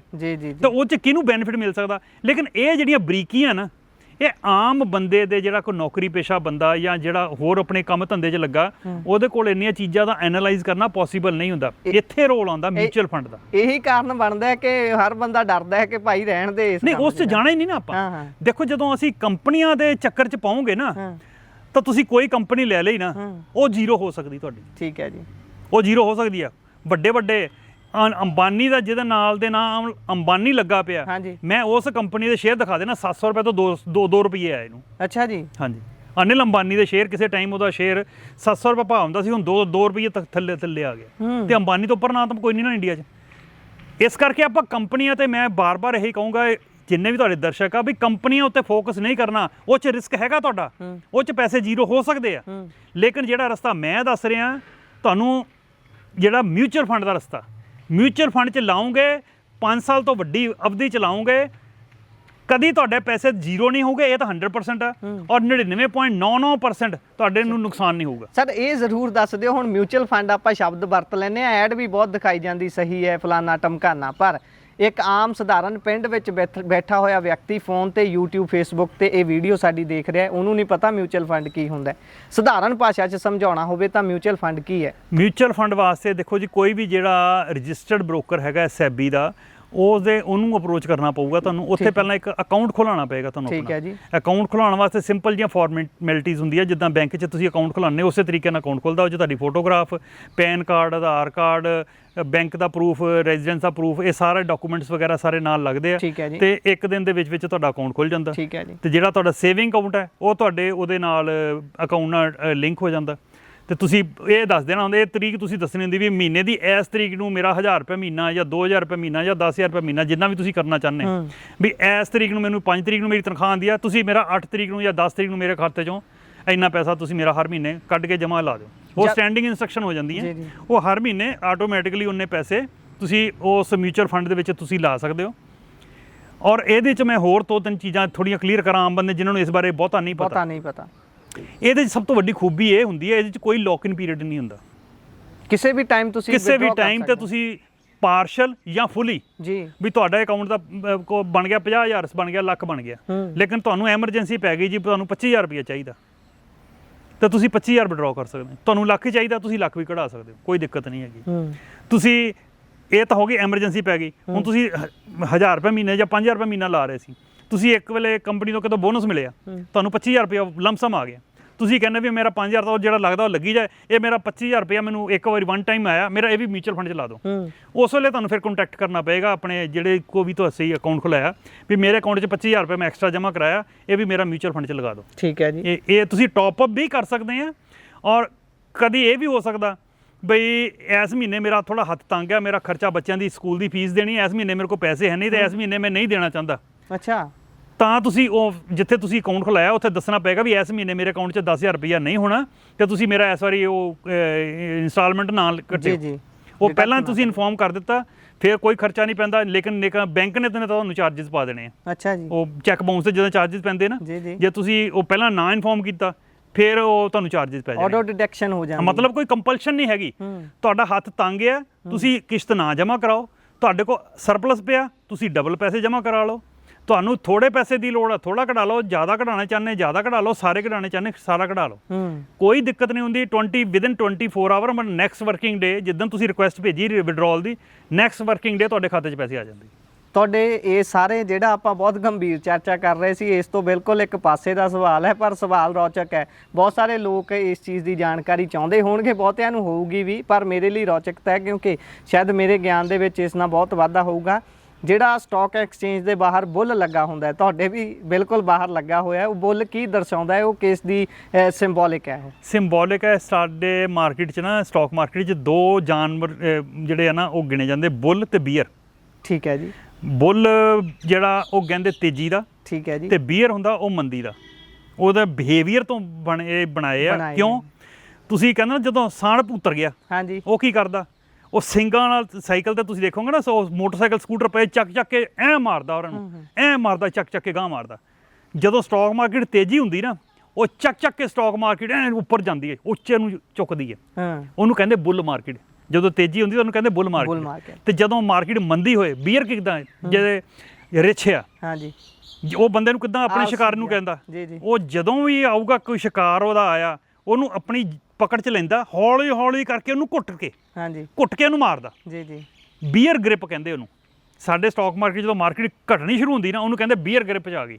ਦੈਟ ਮੀਨਸ ਵੀ ਬੀਅਰ ਨੇ ਮਾਰਕੀਟ ਨੂੰ ਘੁੱਟ ਲਿਆ ਨੇ, ਹੁਣ ਹੌਲੀ ਹੌਲੀ ਨਿਚੋੜਨਾ ਇਹਨੇ ਸਾਰੀ ਮਾਰਕੀਟ ਨੂੰ। ਉਹਦੇ 'ਚ ਕੀ ਆ ਵੀ ਜਿਨ੍ਹਾਂ ਨੇ ਲੀਵਰੇਜ ਪੋਜੀਸ਼ਨ ਲਈ ਹੁੰਦੀ, ਪਹਿਲੀ ਗੱਲ ਤਾਂ ਇਹ ਸਟਾਕ ਮਾਰਕੀਟ 'ਚ ਮੈਂ ਇਨਵੈਸਟਰ ਨੂੰ ਇਹ ਵੀ ਕਹਿਣਾ ਚਾਹੁੰਦਾ ਵੀ ਜ਼ਿੰਦਗੀ 'ਚ ਜਿਹੜੀ ਮੈਂ ਗੱਲ ਕਰਨਾ ਨਾ, ਇਹ ਗੱਲ ਨੂੰ ਬਹੁਤ ਇੰਪੋਰਟੈਂਟ ਹੈ। ਜ਼ਿੰਦਗੀ 'ਚ ਕਦੇ ਵੀ ਕਰਜ਼ਾ ਲੈ ਕੇ ਜਾਂ ਉਧਾਰ ਲੈ ਕੇ ਸਟਾਕ ਮਾਰਕੀਟ ਵੱਲ ਮੂੰਹ ਨਹੀਂ ਕਰਨਾ, ਧੇਲਾ ਨਹੀਂ ਲਾਉਣਾ ਜਦੋਂ ਤੱਕ ਸਿਰ ਦੇ ਉੱਤੇ 1 ਰੁਪਈਏ ਦਾ ਵੀ ਕਰਜ਼ਾ ਹੈ। ਠੀਕ ਹੈ, ਪਹਿਲਾਂ ਜ਼ਿੰਦਗੀ 'ਚ ਜਿੰਨੀਆਂ ਲਾਇਬਿਲਿਟੀਜ਼ ਹੈਗੀਆਂ ਪਹਿਲਾਂ ਉਹ ਕਲੀਅਰ ਕਰੋ ਜੀ। ਔਰ ਦੂਸਰੀ ਗੱਲ ਜਿਹੜੀ ਮੈਂ ਸਟੂਡੈਂਟਸ ਨੂੰ ਜਾ ਕੇ ਸਿਖਾਉਣਾ, ਉਹ ਵੀ ਇਹੀ ਕਹਿਣਾ ਫਾਈਨੈਂਸ਼ੀਅਲ ਲਿਟਰੇਸੀ ਦੀ ਜੀ। ਜ਼ਿੰਦਗੀ 'ਚ ਕਦੇ ਵੀ ਚੀਜ਼ ਲਾਇਬਿਲਿਟੀ ਜਿਹੜੀ ਆ ਲੋਨ 'ਤੇ ਨਹੀਂ ਲੈਣੀ। ਕਦੀ ਮੋਟਰਸਾਈਕਲ, ਕਾਰ, ਕੋਈ ਵੀ ਐਸੀ ਲਾਇਬਿਲਿਟੀ ਜਿਹਦੇ ਨਾਲ ਤੁਹਾਡਾ ਖਰਚਾ ਵਧੇ, ਉਹ ਚੀਜ਼ ਲੋਨ ਦੇ ਉੱਤੇ ਨਹੀਂ ਲੈਣੀ। ਕਾਰਨ ਇਹ ਆ ਵੀ ਤੁਸੀਂ ਗੱਡੀ ਵੱਡੀ ਲੋਨ ਤੇ ਨਾ ਲਓ, ਉਹ ਜਿੰਨੇ ਪੈਸੇ ਹੈਗੇ ਆ, ਛੋਟੀ ਗੱਡੀ ਲੈ ਲਓ, ਸੈਕਿੰਡ ਹੈਂਡ ਗੱਡੀ ਲੈ ਲਓ, ਫੁੱਲ ਡਾਊਨ ਪੇਮੈਂਟ ਹੈਗੀ ਆ ਤਾਂ ਲਓ, ਨਹੀਂ ਤਾਂ ਮੋਟਰਸਾਈਕਲ ਤੇ ਤੁਰੋ, ਨਹੀਂ ਹੈਗਾ ਐਕਟਿਵਾ ਲੈ ਲਓ, ਨਹੀਂ ਹੈਗੀ ਮੋਪਡ ਲੈ ਲਓ। ਲੋਨ ਤੇ ਨਹੀਂ ਲੈਣੀ। ਲੋਨ ਜ਼ਿੰਦਗੀ 'ਚ ਉੱਥੇ ਲੈਣਾ ਜਦੋਂ ਤੁਸੀਂ ਉਹਨੂੰ ਕਿਤੇ ਇਨਵੈਸਟ ਕਰਨਾ। ਸਟਾਕ ਮਾਰਕੀਟ ਦਾ ਪਹਿਲਾ ਗੋਲਡਨ ਰੂਲ ਆ, ਜੇ ਇਸ ਮਾਰਕੀਟ 'ਚ ਤੁਸੀਂ ਪੈਸੇ ਕਮਾਉਣਾ, ਆਪਣੀ ਸੇਵਿੰਗ ਜਿਹੜੀ ਹੈਗੀ ਤੁਹਾਡੇ ਕੋਲ ਸਪੇਅਰ ਪੈਸਾ ਜਿਹੜਾ ਤੁਸੀਂ FD ਕਰਾਉਣ ਦੀ ਸੋਚ ਰਹੇ ਆ, ਉਹ ਇਸ ਮਾਰਕੀਟ 'ਚ ਲਾਣਾ। ਕਦੀ ਵੀ ਉਧਾਰੇ ਪੈਸੇ ਜ਼ਿੰਦਗੀ 'ਚ ਨਹੀਂ ਲਾਉਣੇ। ਇਸ ਮਾਰਕੀਟ 'ਚ ਉਧਾਰੇ ਪੈਸੇ ਲਾਉਂਗੇ ਤਾਂ ਬਰਬਾਦ ਹੋ ਜਾਓਗੇ ਜੀ। ਸਰ ਹੁਣ ਆਪਾਂ ਆਉਂਦੇ ਆ ਅਗਲੇ ਸਵਾਲ ਤੇ, ਜਿਹੜਾ ਕਿ ਅੱਜ ਕੱਲ੍ਹ ਬਹੁਤ ਪ੍ਰਚਲਿਤ ਹੈ। ਹਰੇਕ ਜਗ੍ਹਾ ਫੋਨ ਤੇ, TV ਤੇ, ਜਿੱਥੇ ਵੀ ਅਸੀਂ ਸੋਸ਼ਲ ਮੀਡੀਆ ਯੂਜ਼ ਕਰਦੇ ਆ, ਐਡਸ ਹੁੰਦੀਆਂ ਨੇ ਸ਼ੋ ਸਾਨੂੰ ਟ੍ਰੇਡਿੰਗ ਐਪਸ ਦੀਆਂ। ਵੱਖ-ਵੱਖ ਟ੍ਰੇਡਿੰਗ ਐਪਸ ਅੱਜ ਕੱਲ੍ਹ ਭਾਰਤ ਦੇ ਵਿੱਚ ਪ੍ਰਚਲਿਤ ਨੇ ਤੇ ਬਹੁਤ ਸਾਰੀਆਂ ਤਾਂ ਆਪਣਾ ਬਹੁਤ ਗਰੋਥ ਦਿਖਾਉਂਦੀਆਂ ਨੇ ਕਿ ਅਸੀਂ ਇੰਨੇ ਜ਼ਿਆਦਾ ਸਾਡੇ ਕਸਟਮਰ ਹੋ ਚੁੱਕੇ ਨੇ, ਤੁਸੀਂ ਵੀ ਜੁੜੋ। ਪਰ ਕੀ ਇਹ ਟ੍ਰੇਡਿੰਗ ਐਪ ਵਿਅਕਤੀ ਨੂੰ ਸਫਲ ਬਣਾ ਸਕਦੀ ਹੈ? ਇੱਕ ਤਾਂ ਸਾਡੇ ਸਾਹਮਣੇ ਵਿਅਕਤੀ ਬੈਠਾ ਹੈ, ਬ੍ਰੋਕਰ ਬੈਠਾ ਹੈ, ਅਸੀਂ ਉਸ ਤੋਂ ਜਾ ਕੇ ਆਪਣੀ ਸਮਝ ਬੂਝ ਦੇ ਨਾਲ ਜਾਣ ਸਕਦੇ ਹਾਂ। ਇੱਕ ਇਹ ਬ੍ਰੋਕਰੇਜ ਐਪਸ AI ਨਾਲ ਕੰਮ ਕਰਦੀਆਂ ਨੇ, ਜੁੜ ਕੇ ਸਾਨੂੰ ਦੱਸਦੀਆਂ ਨੇ ਕਿਹੜਾ ਵਧੀਆ ਪਰਫਾਰਮ ਕਰ ਰਿਹਾ, ਕਿਹੜਾ ਗਲਤ ਪਰਫਾਰਮ ਕਰ ਰਿਹਾ। ਉਹ ਇਹ ਸਾਰਾ ਜਿਹੜਾ ਤਾਣਾ ਬਾਣਾ ਹੁੰਦਾ ਹੈ, ਟਿਕਿਆ ਤਾਂ ਇੱਕ ਸਿਸਟਮ ਦੇ ਉੱਤੇ ਹੀ ਹੋਇਆ ਨਾ, ਕੰਪਿਊਟਰ ਆਧਾਰਿਤ ਹੀ ਹੈ। ਤਾਂ ਕੀ ਸਾਨੂੰ ਇਹਨਾਂ ਐਪਸ 'ਤੇ ਯਕੀਨ ਕਰਨਾ ਚਾਹੀਦਾ? ਇਹਨਾਂ ਦੇ ਜ਼ਰੀਏ ਇੱਕ ਬਿਲਕੁਲ ਨਵੇਂ ਕਿਸਮ ਦਾ ਵਿਅਕਤੀ ਇਸ ਫੀਲਡ 'ਚ ਆਉਣਾ ਚਾਹੁੰਦਾ ਹੋਵੇ, ਉਹ ਇਸ 'ਤੇ ਭਰੋਸਾ ਕਰੇ ਜਾਂ ਨਹੀਂ? ਮੈਂ ਨਵਾਂ ਬੰਦਾ ਜਿਹਨੂੰ ਸਟਾਕ ਮਾਰਕੀਟ ਦਾ ਨਹੀਂ ਪਤਾ ਨਾ, ਮੈਂ ਇੱਕ ਸਿੰਪਲ ਭਾਸ਼ਾ 'ਚ ਜਿਹੜਾ ਮੈਂ ਸਮਝਾ ਦਿੰਦਾ ਗੱਲ।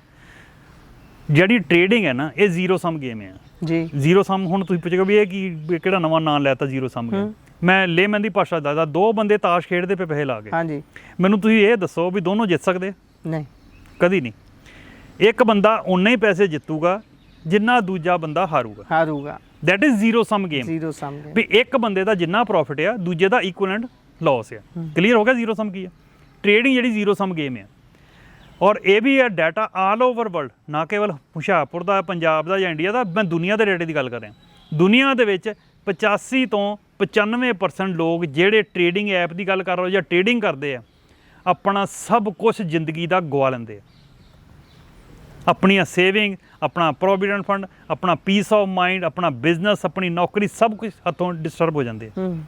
85 ਤੋਂ 95%। ਹੁਣ ਮੈਂ ਇੰਡੀਆ ਦਾ ਐਗਜ਼ੈਕਟ ਡਾਟਾ ਦਿੰਦਾ ਤੁਹਾਨੂੰ। 89% ਸੈਬੀ ਦੀ ਸਾਈਟ ਕਹਿੰਦੀ ਆ ਜੀ। 89% ਲੋਕ ਜਿਹੜੇ ਟ੍ਰੇਡਿੰਗ ਦੇ ਕਰਦੇ ਆ, ਉਹ ਇਸ ਮਾਰਕੀਟ 'ਚ ਬਰਬਾਦ ਹੁੰਦੇ ਆ। ਐਪ ਦੇ ਜ਼ਰੀਏ ਨਹੀਂ, ਕਿਸੇ ਵੀ ਤਰੀਕੇ, ਠੀਕ ਹੈ, ਕਿਸੇ ਵੀ ਜ਼ਰੀਏ ਜਿਹੜੇ ਟ੍ਰੇਡਿੰਗ ਕਰਦੇ ਪਏ ਆ, 89% ਆਪਣਾ ਸਭ ਕੁਝ ਗਵਾਉਂਦੇ ਆ। ਤੇ ਫਿਰ ਇਹ ਸਫਲ ਕਾਰੋਬਾਰ ਕਿਵੇਂ ਹੋਇਆ? ਐਗਜ਼ੈਕਟਲੀ, ਮੈਂ ਉੱਥੇ ਆ ਰਿਹਾ ਦੁਬਾਰਾ। ਇਹ ਜ਼ੀਰੋ ਸਮ ਗੇਮ ਆ। ਜੇ 89% ਗਵਾ ਰਹੇ ਆ, ਜੇਬ 'ਚੋਂ ਪੈਸੇ ਨਿਕਲ ਰਹੇ ਆ, ਉਹ ਪੈਸਾ ਕਿੱਧਰ ਗਿਆ? ਜ਼ੀਰੋ ਸਮ ਹੈ।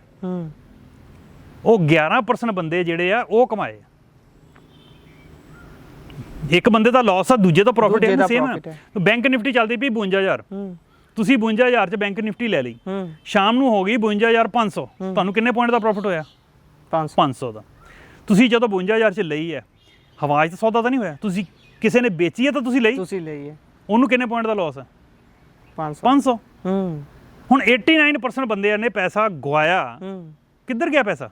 11%। ਐਗਜ਼ੈਕਟਲੀ। ਹੁਣ ਫਰਕ ਕੀ ਆ? ਹੁਣ ਅਗਲਾ ਸਵਾਲ ਆ ਜਾਂਦਾ, ਪਰ ਉਹ 11% ਆਉਣ ਵਿੱਚ ਆਉਣ ਲਈ ਵੀ ਗਿਆਨ ਚਾਹੀਦਾ। ਫਰਕ ਕੀ ਆ? ਮੈਂ ਫਿਰ ਉਹੀ ਪਹਿਲੀ ਐਗਜ਼ਾਮਪਲ ਦੇਣਾ ਤਾਸ਼ ਤੇ।